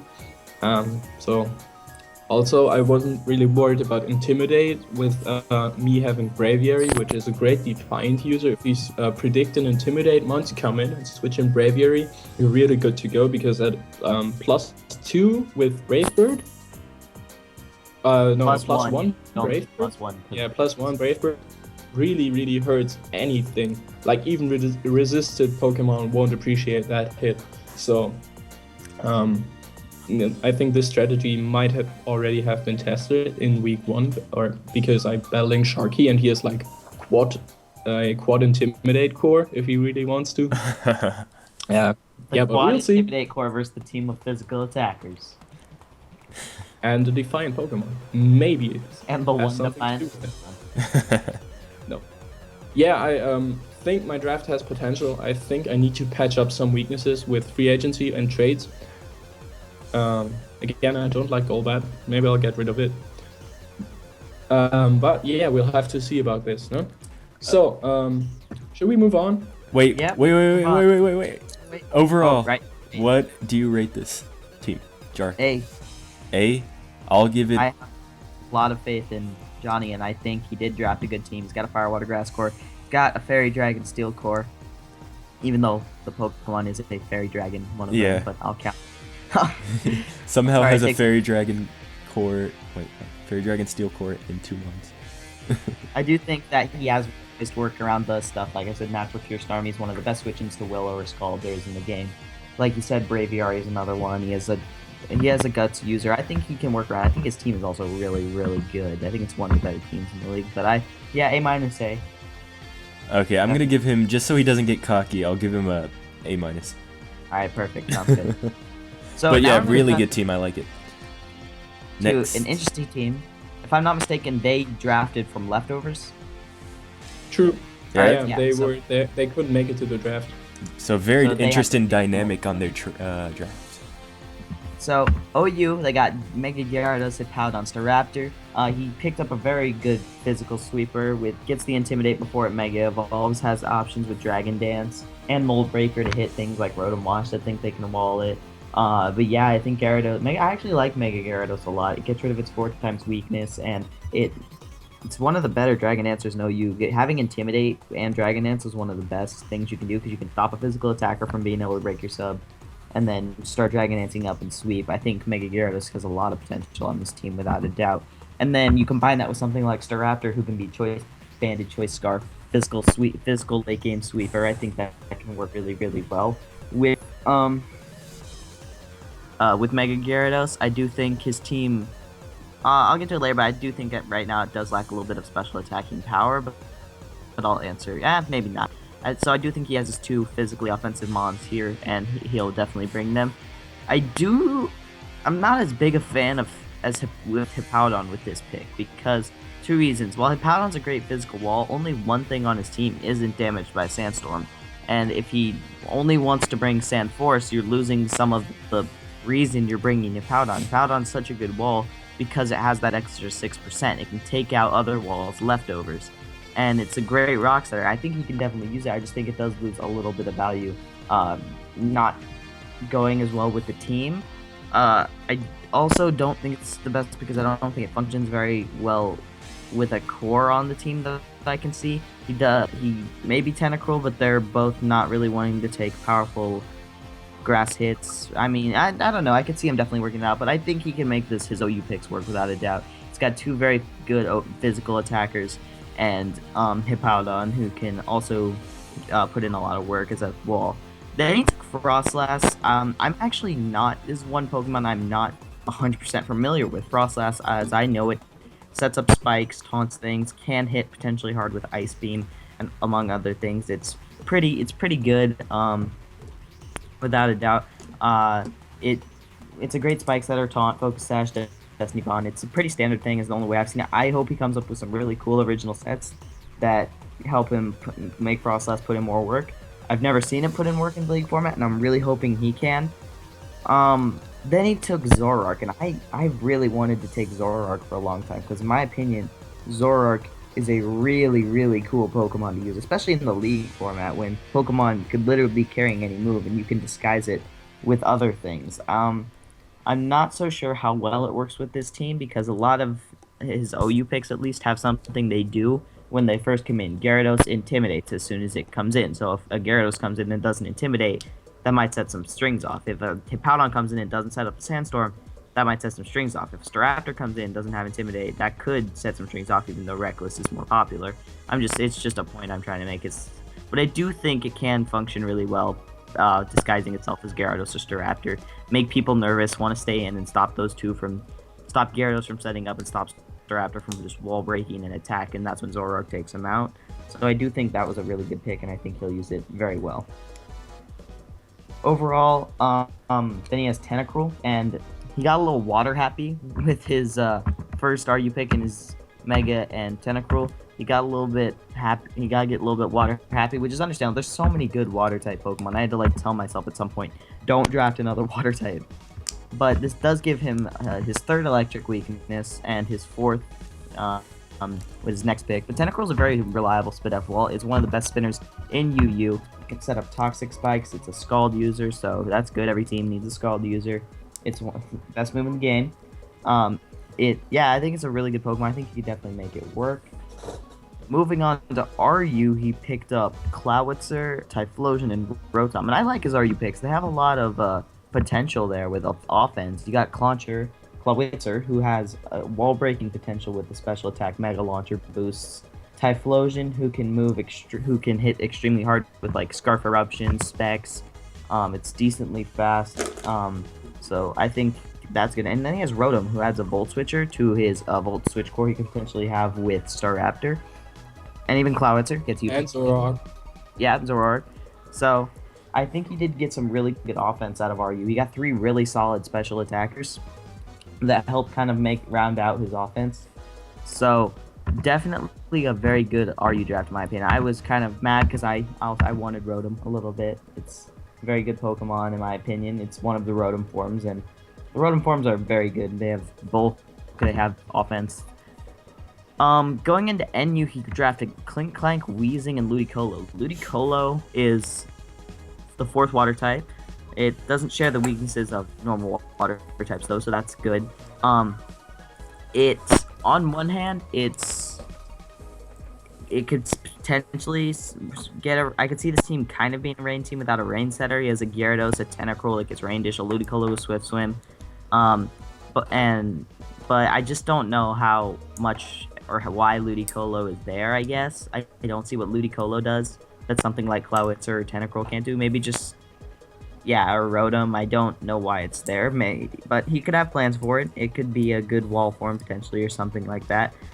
Clink Clang, a little bit predictable in my opinion. It's the Shift Gear Clink Clang we all know and love from NU that has Wild Charge, Gear Grind, and Return. It's pretty much its only very good attacking moves in my opinion. So it's kind of predictable. But then he got Weezing, and Weezing is one of the best mons in NU, and I'm surprised he got it from just picking leftovers. It's a very good physical wall. Potential Will-O-Wisper, which is I believe is his second after Rotom and Typhlosion. So that's really good. He picks up another wall, and at this point, the only problem I see with the team is just he has only 3 walls. He's got a Hippowdon, a Tentacruel, and a Weezing, and the Weezing and the Tentacruel share a typing. So I'm just not sure exactly how his wall core is going to function throughout the season. I think he got a little water happy with his draft. But, who knows? Maybe he can turn this draft into something I'm not expecting and really pull out something with this season. I think it's definitely possible. Like I said, he does have very, very scary offensive threats. What do you think, you Johnny or Rob? One of you. Okay, go ahead. Can I start? Yeah. I actually, first looking at this team, I did not like it at all. But I'm not agreeing with some of his picks, like Ludicolo, I think were wasted, like to be that drastic. The rest of his team is kind of decent, I think, because if you have either a Mega Gyarados that tries to set up and sweep, or a Staraptor that just cleans, so they both work very well together because there aren't many mons that can wall both of them on one team really effectively. Second, I like Frostlass in the format because his team has 2 really, really solid sweepers and late game cleaners. So if he can set up spikes, if he can proceed to Thunder Wave to maybe get rid of a wall with a fast focus after a focus stage with a fast debond, I think Frostlass, if played correctly, can be a guaranteed way to get rid of one threat on your opponent's team. So I think if he uses it very wisely, Frostlass can put in a lot of work because it can remove the one counter or check to Gyarados or Staraptor quite efficiently. I like the walker between Hippowdon and Tentacruel. I don't really like the Zoroark though. I think there is a better one in UU he might want to pick up during the next weeks to come. Zoroark, of course, is fast, has that illusion ability to play mind games, but he already has a dark type. So I think there might be better options for him synergy-wise. I like his RU picks to an extent. Again, Chloritzer is kind of the next water type he has, and electric types, again, after Hippowdon is gone, really tear through his team. But if he makes the right trades and transactions, I really think that his draft can become one of the scarier ones in the league. It isn't as of now, but I think it definitely can become real scary. Wrong. Okay, what I think about his draft is I actually am kind of, genuinely impressed because knowing his situation, he had to pick, he wasn't there during the draft, obviously, and he had to pick after everyone had chosen, what we think is all the good ones. And I think he came out with a solid draft. I think he'll have some troubles with a kind of like a wall core, at least troubles with an unpredictable one. But I think he can make it work. Maybe trade off one of those water types. I don't know what he's trying to do with that, but yeah, solid draft. Yep. Knowing the situation, yeah. Kind of sucks for him that he only has 3 possible transactions. I think he might need 4 or 5 to actually make his draft work. Because Klinklang and Ludicolo are given. Maybe one Chloritzer or Zorak as well. So it kind of depends. I'm not that aware what is left in RU and NU. Not much in RU. RU's been picked. RU is like really slim, right? Yeah, he'll need actual trades. If he drops Klinklang and Ludicolo for the right choices, I think his team can become pretty scary. All right, we ready? Yeah, let's move. We ready? Let's move on to the letter next grade. team. Oh, oops. Okay. Got this time. I win. Damn it. Letter grade. Johnny, B-. Jarr. Yeah. I'm going to go over this pretty fast, I think. His OU draft for the the Kansas City Nido. Johnny, we're on. Yeah. We're on letter grade for the last team. I made the same mistake. Jarr, what do you think? Yeah, I will do it. Oh. I give the Sharknidos a B-. That's my final grade. I'll give them a B-. Yeah, B-. I'll go with B- as well. All right, now Johnny, it's your chance. With the Kansas Yeah. City, I'm assuming. I don't know. It's just like I can't even tell. Nido Kings, I'm pretty sure. Oh. Kansas City Nido Kings. I'm sorry for messing You up. drafted that Pokemon. Come on, man. Okay, who's doing this one? Johnny. Okay, now, his first OU pick was Mega Pinsir, and we all know how scary Mega Pinsir is. It's like one of the best sweepers in the league type format, has won MVP in several known leagues, can be really scary with Sword Stance, Quick Attack, Return, Aerialate, of course, Earthquake, Close Combat to round that out, Mega Horn occasionally if you need it. So I think Mega Pinsir, definitely one of the best Pokemon offensively, and he actually paired this up with a really, really solid special attacker in Gengar. So this already gave him a really good offensive core. I like that about his draft a lot. Moving on, he chose Magnezone. And again, I can only agree with this pick. Magnezone, Steel types are often a problem. Some Steel types are a problem to Mega Pinsir. Of course, Close Combat and Earthquake are a thing, but some can wall it. Also, some more specially orientated Steel types. Are there any? I'm not sure. Might pose a problem to Gengar at some points. So I think Magnezone, with its decent typing, good move pool, a Volt Switcher, of course, to bring in Mega Pinsir, and also, especially with the Magnet Pull, can put in some work on his team.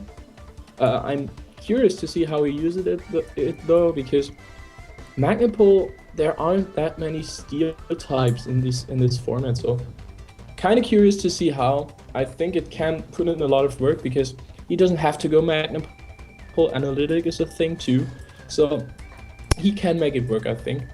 Moving on to Yu, I was kind of surprised how his first round pick here was Kingdra. Kingdra can fulfill many roles effectively. Can be a special and physical attacker.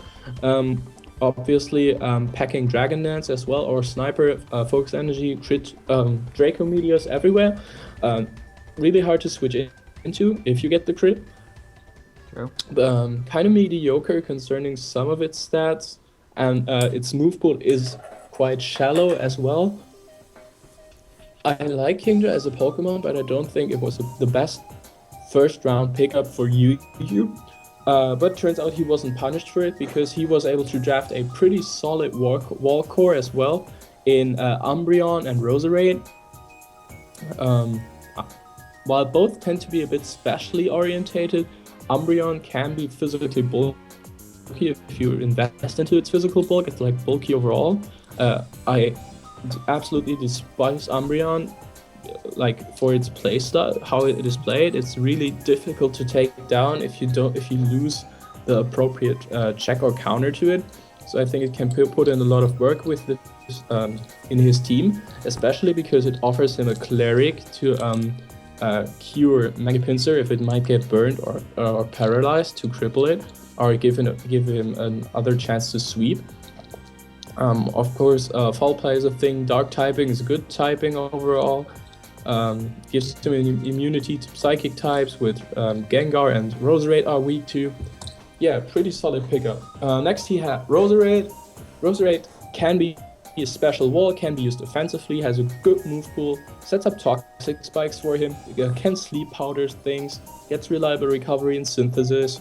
So I think, again, pretty good pickup for his team. Synergizes well with the rest of his team.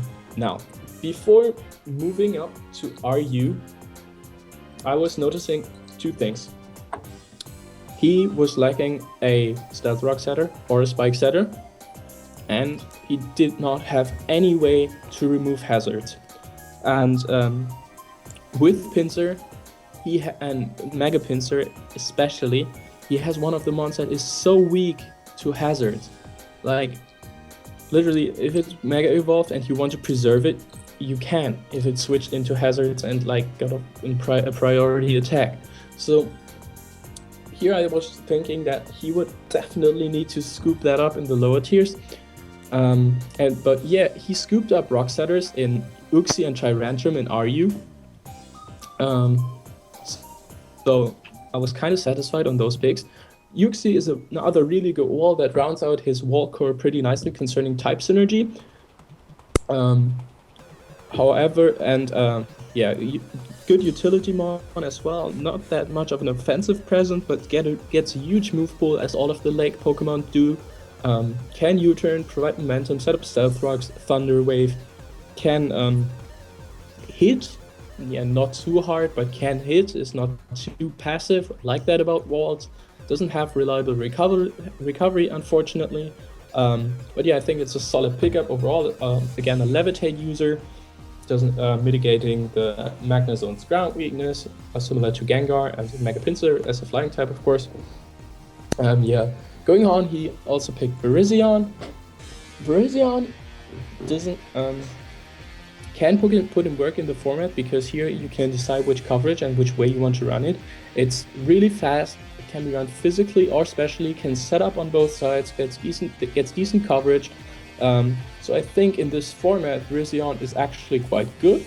He lacked the fighting type so far, gives him other grass type, so like at this point he's kind of weak to bird spam once Magnezone is gone, which is why I really liked his next RU pick, which is a huge offensive threat, being Tyrantrum. Now, while rock typing arguably isn't the best, Tyrantrum hits so hard. It gets two amazing abilities for him, or for Tyrantrum, in Rockhead and Strongjaw. Depending on which set you run, you can either go with a Strongjaw boosted elemental, how's it called? Bites, like Fangs with elemental Fangs, so it gets a really good coverage move pool there. Also, his coverage otherwise is great. You can set up with Dragon Dance. You can just wall break with Choice Bandit Outrage. Choice Bandit Rockhead Head Smash is nearly impossible to switch into from a Tyrantrum. It has a lot of weaknesses, it's kind of slow, but it also gives him another Stealth Rock user, mitigates his bird weakness. I think it really fits his team. Moving on to NU, he picked up Bouffalant and Lantern first, I think, and I really love those two picks. Lantern's, in my opinion, one of the best mons in NU. It's a really solid sponge, can absorb water or electric type hits. The combination of its two stabs, while it doesn't hit particularly hard, Scald can get him burns, and its usual stab, Volt Switch, gives him a lot of momentum. Doesn't have the most reliable recovery, but rest on Lantern can actually work. It also gets Heal Bell, which is to be noted, so it gives him another cleric, kind of relieving some pressure from Umbreon, giving him some more options concerning that. He can pivot around, get Scald burns. I really like Lantern in this format because, again, it's hard to prep for because it has one of two immunities, and its typing in general is just really good. Bouffalant again gives him a predictable but strong and hard hitter. It's kind of slow, which is why I don't really like Bouffalant a lot, because you can play around it quite well. But it's a solid NU pickup, gives him another wall breaker, kind of nice to see that. And last but not least, he has Electivire, again of electric type, mitigating his bird weakness even more. Volt Switcher, really solid coverage, mostly physically, can be defensive, can be special. It gives him an electric immunity, which he was lacking so far if he wouldn't run Volt Absorb Lantern and with Motor Drive, so he can actually get a speed boost and proceed from there, which is actually nice. The Lantern gets Thunder Wave support, of course, Yuxi as well. Yeah. So overall, I think his draft is really good. However, I don't know how you can get a draft without ways to remove hazards if your main Pokemon you base your draft around is a Mega Pizza. I really see this weakness hurting him because there are also definitely some coaches in this league that know how to exploit this. So, what do you guys think? I completely agree. I don't think you can draft Mega Pinsir and then get no hazard control whatsoever. Like, even an NU defogger is something. Yeah, like shift trees available, I'm pretty sure. So like pick that up. Yeah, it is. Yeah, I don't. So that hurts his draft a lot for me. Besides that, I do think he has a pretty decent wall core in Virizion, Uxie, and Umbreon. Good offense in Gengar. I feel like Mega Pinsir is going to be really limited on this team. I don't think it can fully shine because I feel like his team is going to get hazard stacked so much. And that can help deal with the wall core that we're hyping up. As well, If they have 2 layers of spikes up and a Stealth Rock, it makes it so much harder for things like Umbreon and Uxie to switch in and take 2 hits. Yeah, so... Yeah, that's what I see as well. I'm not sure how... But generally, from an offensive or a defensive standpoint, I think he is like pretty solid concerning his synergy on both sides. So I'm kind of curious to see what he will do, how he will change his draft maybe to better suit this. I think I actually like his team a lot more offensively. I think offensively his team is probably one of the best just in his first 2 picks alone, but I don't know. I think he's just lacking maybe one really good wall that he can interchange between the other ones. And he definitely needed to make a defogger or a priority in one of his top picks. So I don't know why he didn't, but you know. Priority? He has Quick Attack on Mega Pinsir. No, there you go. No, he needs to make defog a priority. Ah, okay, sorry. Yeah, learn English. Yeah, but it's actually difficult because I can see him maybe picking up Skarmory because it wasn't drafted. I can see that work on his team. Yeah. Manibus in UU as well wasn't drafted either. So one of those two might be his way to go to scoop up his draft. Maybe Umbreon for. Yeah, I could agree with that. Just draft it before. Don't draft it before you play me. Yeah. Wait till you play all three of us. Okay, let's move on to what I believe is this the final team or second to last? Second to last. Second to last. You message, right? Oh, it's sixth last. But I'll get started while you look at that. So this is the Darmanitans. They picked up in OU Clefable, Rotom Wash, and Mega Medicham. Three very, very good Pokemon in the League format. Rotom Wash is just the most annoying thing ever. It Volt switches, it burns, it Hydro Pump. Very few things can like switch into it that Says the one who likes Chansey. Seriously? Chansey doesn't have that, like, whatever can switch into it doesn't want to get burned mentality. But Rotom is just, I think Rotom's more annoying personally. Okay, true. Clefable can do a ton of things. Clefable is one of the most versatile Pokemon in the game, obviously. It's super good. It can be offensive with Life Orb, it can be defensive with Stealth Rock, and it can be set up with Calm Mind. It can do so many things, and I think he's really going to utilize that. And then, picking up Mega Medicham, literally the best, probably the best wall breaker No, available. probably the best Mon in the game, I would say. No, but the best Um, wall breaker I was see not you. contention. Somehow not in I Ubers. see you, but I don't like Mega Medicam in the format. Why? It's Because you're Well, scared of it. other mons are predictable, like Calio, for example.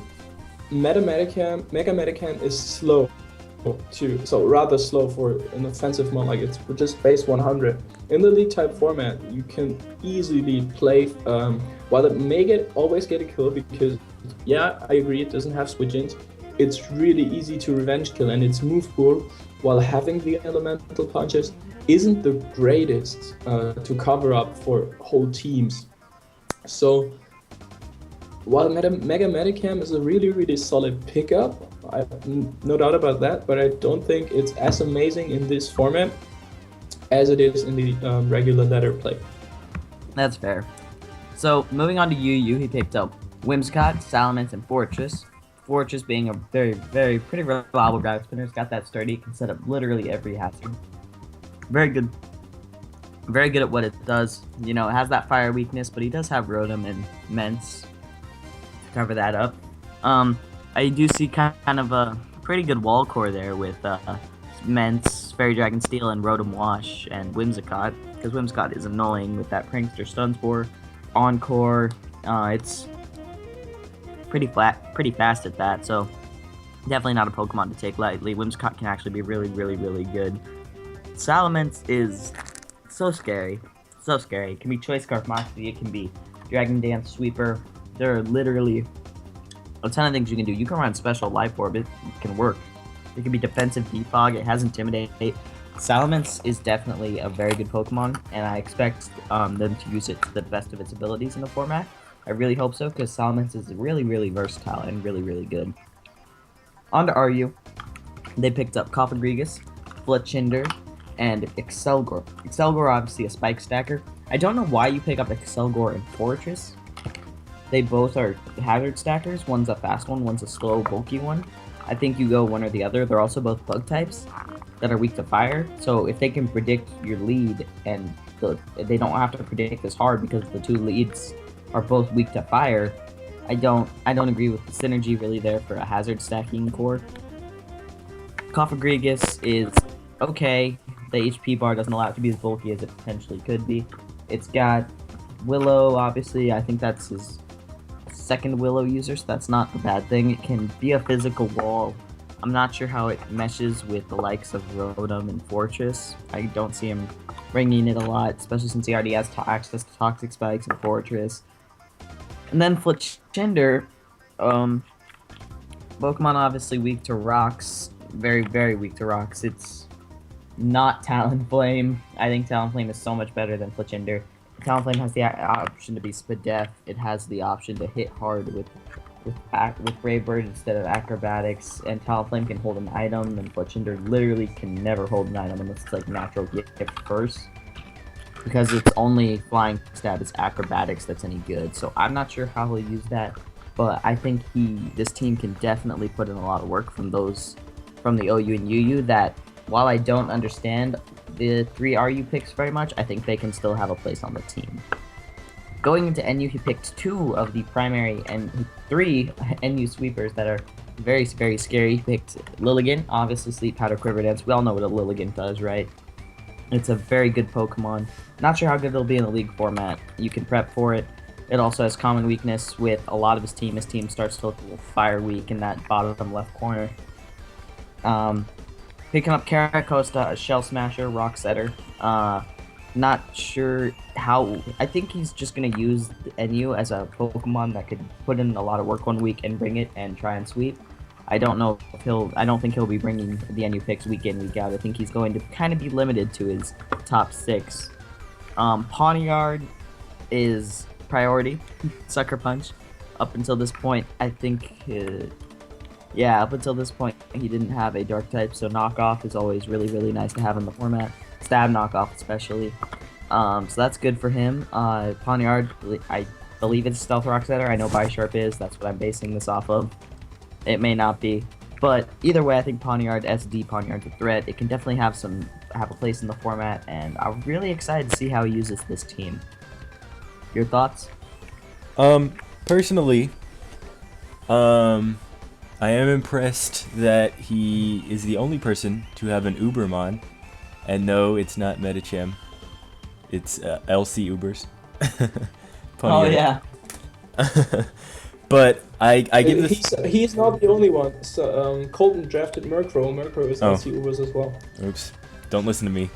But my bigger point is, I give this team an A+ because he will 6-0 everyone. And he only has to bring one Mon.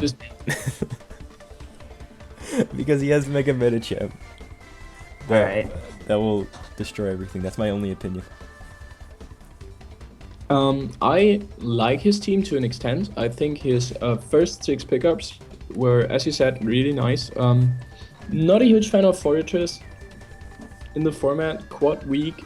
Slap an HP Fire on there, it dies. Anything. Of course, sturdy cast step is a thing. But looking at his team, if he Rotom will always be forced into the defensive role, I think.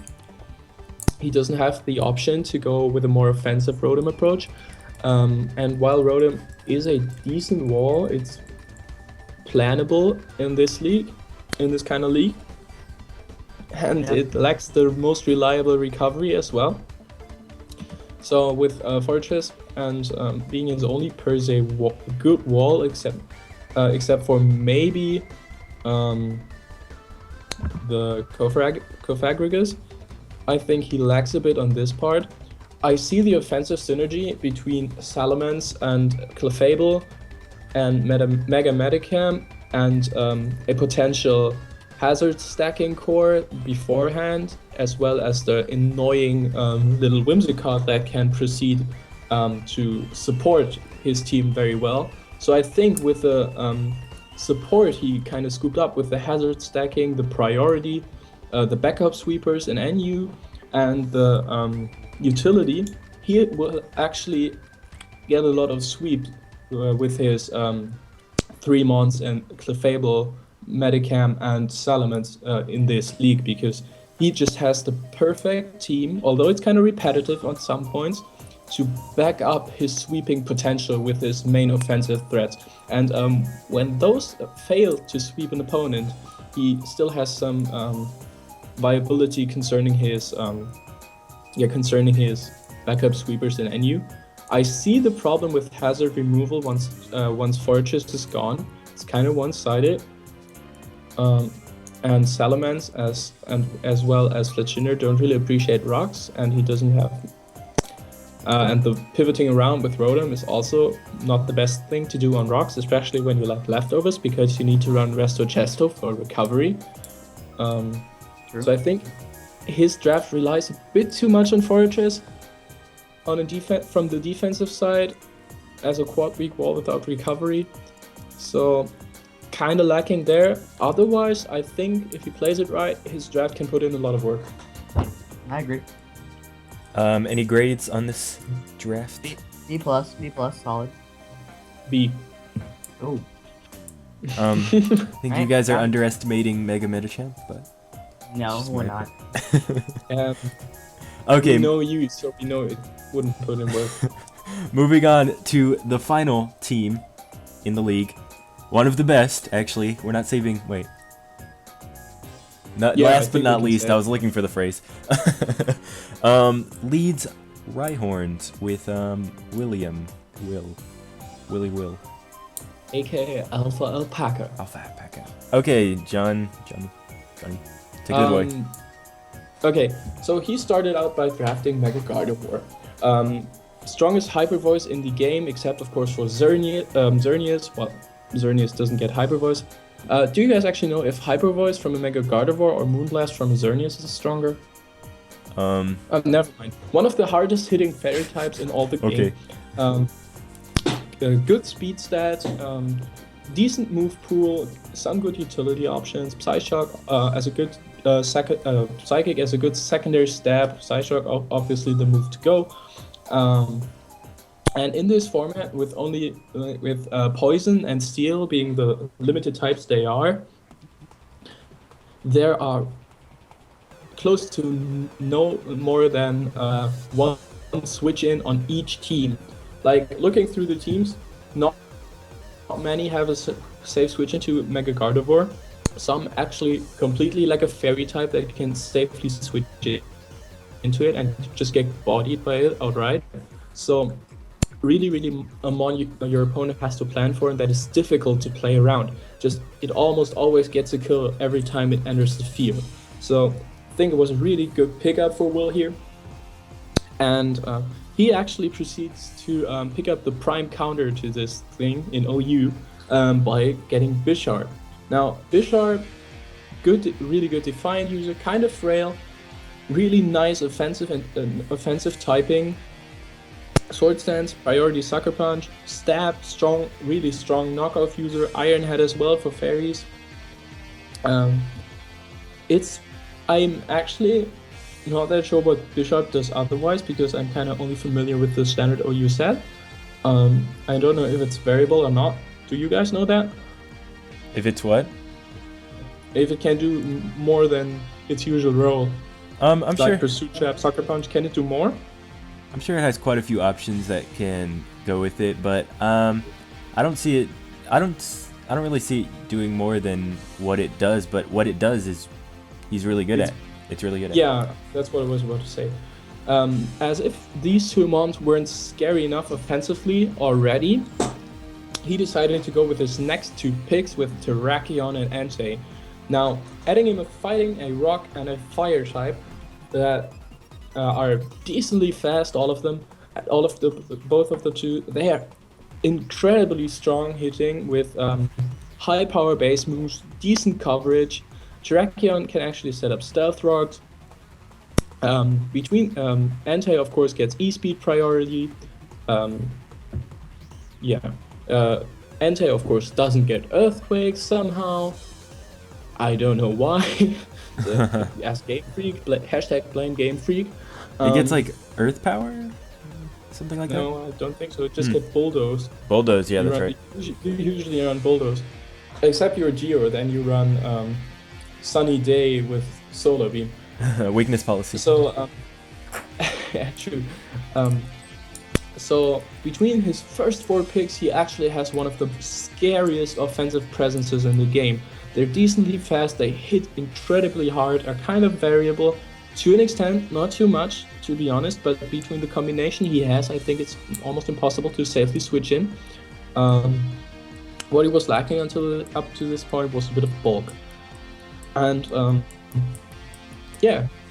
what he drafted was Vaporeon, one of the best bulky water types in the game. Of course, can be a cleric, has a really solid special attack as well, so a strong scald that can burn things. It gets acid armor, which is to be noted, so it can be specially defensive and set up on the physical side. I think overall, Vaporeon with Baton Pass, also Wish Protect, of course, it's a solid, one of the most solid pickups as a defensive Pokemon in the League type format. It can actually put in a real load of work. Ice Beam as a coverage option as well, it's always nice. So I like Vaporeon. Next up, he chose to go with Galvantula as the last UU pick. Now Galvantula is obviously a Sticky Web setter, and Sticky Webs with his team are outright dangerous. There aren't teams in this league that don't have hazard removal. If he gets up the Sticky Webs, he is not forced to go all out speedy with his 4 offensive mons he already drafted. If they can Bandit or max attack Adamant Wall Breakers somehow or Modest, no one's living. So Very Sticky Web support on his team is so good, I think. Additionally, Galvantula gives him a really solid special attacker with Bug Buzz, Giga Drain, Thunder. Of course, Compound Ice is a thing, so he can actually hit a Thunder from time to time, making it a hard hitter, which you wouldn't expect with its base special attack from the first point. It's also decently fast, so I think Galvantula, I was actually surprised it was there until so late in UU. What's Thunder Also giving accuracy with Compound Eyes? Sorry? Thunder's What is Thunder's accuracy. Compound Eyes. Thunder is 85, I think. It's not bad. It's like Fire Blast. It's not bad. No, it's not bad, but with Compound Eyes, I think it's like almost close to 100. Well, anyways, moving on, he didn't have a Defogger, he only had 1 Stealth Rock setter in Terrakion, and while with Sticky Webs up, he wouldn't necessarily a Defogger, but prefer Rapid Spinner. Those were getting really slim, so we might have to pick up a Defogger sooner rather than later, and that is what he actually did with Flygon. While Flygon is better in an offensive role because it's actually decently fast again with base 100, base 100 attack as well. Choice Band or Choice Scarf is usually the way you go, but you can go bulkier set with Defog. Of course, the ice weakness is there, but looking at his team, nothing is weak to ice yet, and he has quite a few resistances. So I think that Flygon actually fits his team pretty well. Gives him a Dragon as well for his Fairy Dragon Steel core. So I think also an Earthquake immunity. Earthquake until this point was a real problem for his team.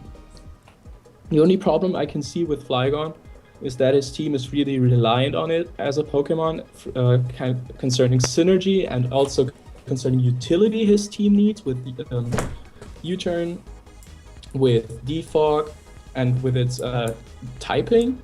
So and this quad weakness to ice might, I don't know. Flygon is good, but Flygon is more a Pokemon you want to have to stuff some holes in your draft and not be too reliant on and have to bring all the time. The next pick I think Jarr you should really like. He brought Little Weavile himself, Sneasel. Now Sneasel is literally slower and not as hard hitting Weavile. I think we said everything for now, right? And continuing his last RU pick was as Cavalier, and I like this pickup because up to this point he really lacked a few walls. Except for Vaporeon, he does not have much bulk on his team at all. So as Cavalier kind of patched this up, the quad weakness is kind of mitigated by Vaporeon. With an Assault Vest, as Cavalier can be bulky on both sides, Vaporeon can be too. So I think he got a nice little wall core there. Again, I think this wall core is way too predictable because he doesn't only have those 2 as walls per se. While Dusknoir can be bulky, its pre-evolution Dusclops is actually bulkier, and Dusknoir doesn't get reliable recovery. He's weak to knockoff. A really common move. Don't think it's the greatest wall, so he may actually consider scooping 1 more wall up. But generally, between Escavalier and Vaporeon, I think it's really solid choices. Moving on is NU picks, as I already pointed out. Dusknoir is usually run more bulky offense style. Of course, gets the elemental punches, has decent coverage, has priority in Shadow Sneak. Except from that, I don't really see him doing too much. He can Willow, of course, but yeah, so as much to that. And his last two Pokemon he picked up were Vileplume, giving him a Grass type for his Fire Water Grass core between Vaporeon, Entei, and Vileplume. Has now a Dragon Fairy Steel core, arguably the better one, and a Water Fire Grass core, also a decent one. Vileplume also has the Poison type, gets decent coverage, can Sleep Powder things. Swords Dance. Kind of not that variable. What did you say? It gets Swords Dance. So if you want, you can go physical. Yeah. And last but not least, he has Scyther. So I really like Scyther. It can, of course, get Technician. It's weak to rocks, though, which I will get to in a moment. Gets Technician. So it has priority, quick attack, it can aerial ace, it can bug bite, U-turn, knock off, sword stance. So I actually think I can put it in the right circumstances, and Scyther can actually put in quite a lot of work offensively in his team. Now, generally, I really think offensively he has one of the scarier drafts in the league. However, again, like sounding like a little kid that's nagging all the time, hazards are a problem. As far as I can see, he only has 2 months that set up hazards in Flygon. And doesn't get the contribute to hazard control in then he only has 1, right? Yeah. Only Terrakion who sets up Stealth Rocks, and Terrakion doesn't appreciate taking a hit, so he might have to bring Focus Sash Terrakion more than once, which makes it kind of predictable, kind of mitigating his offensive prowess. Also, not having rocks will hinder his sweeping abilities and wall breaking abilities quite a lot with his team. Also, Flygon being his only defogger, he will face problems because Entei is weak to rocks, Sneasel is weak to rocks, Galvantula is weak to rocks, Scyther is weak to rocks, Gardevoir isn't weak, and but isn't resisted either. So I think he'll face quite some problems with it. And also from a defensive side, except for Vaporeon and his Cavalier, as I said, he lacks walls. And in contrast to, for example, my team, his offense isn't the bulkiest to begin with.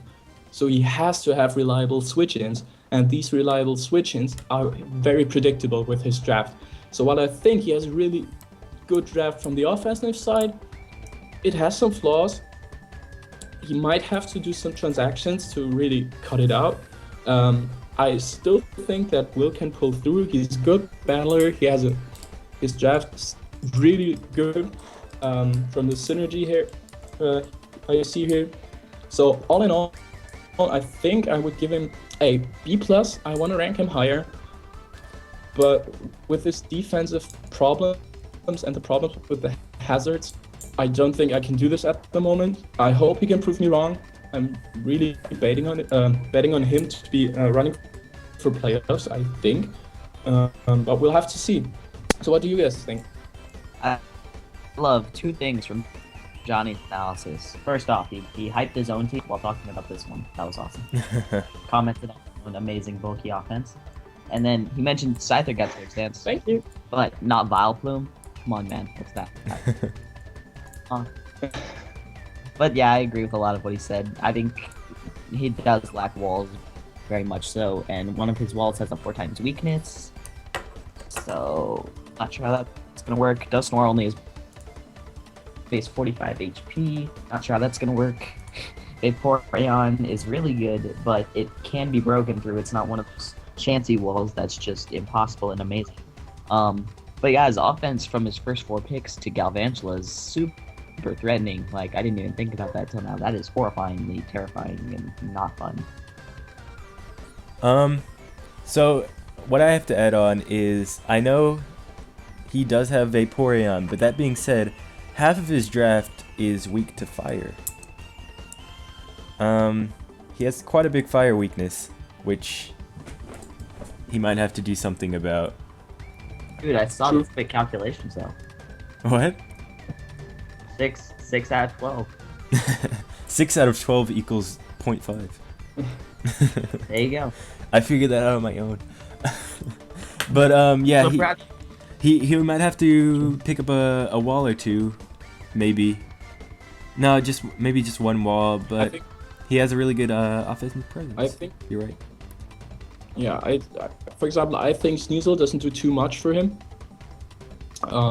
Maybe a possible drop. However, the best walls are definitely gone. Like the best walls that are left are bulky waters, and he doesn't really want to pick up another one. So he'll have to really figure something out there. Maybe trade something. pick up Klefki. I hope he does that though, because I like his offensive core. I really do. So yeah, we'll see. All right. Okay. We've actually done it. We That have. was quite an ordeal. It was a lot of time. Yeah. All right. Take us out. You're the talk. Okay. So that was the end of the GSL Grand Showdown League draft review with myself, Jarr, and Johnny. Look forward to some more videos from us and other members of the GSL. And that's it for now. Until next time. Later. Johnny, say bye. See you. There you go.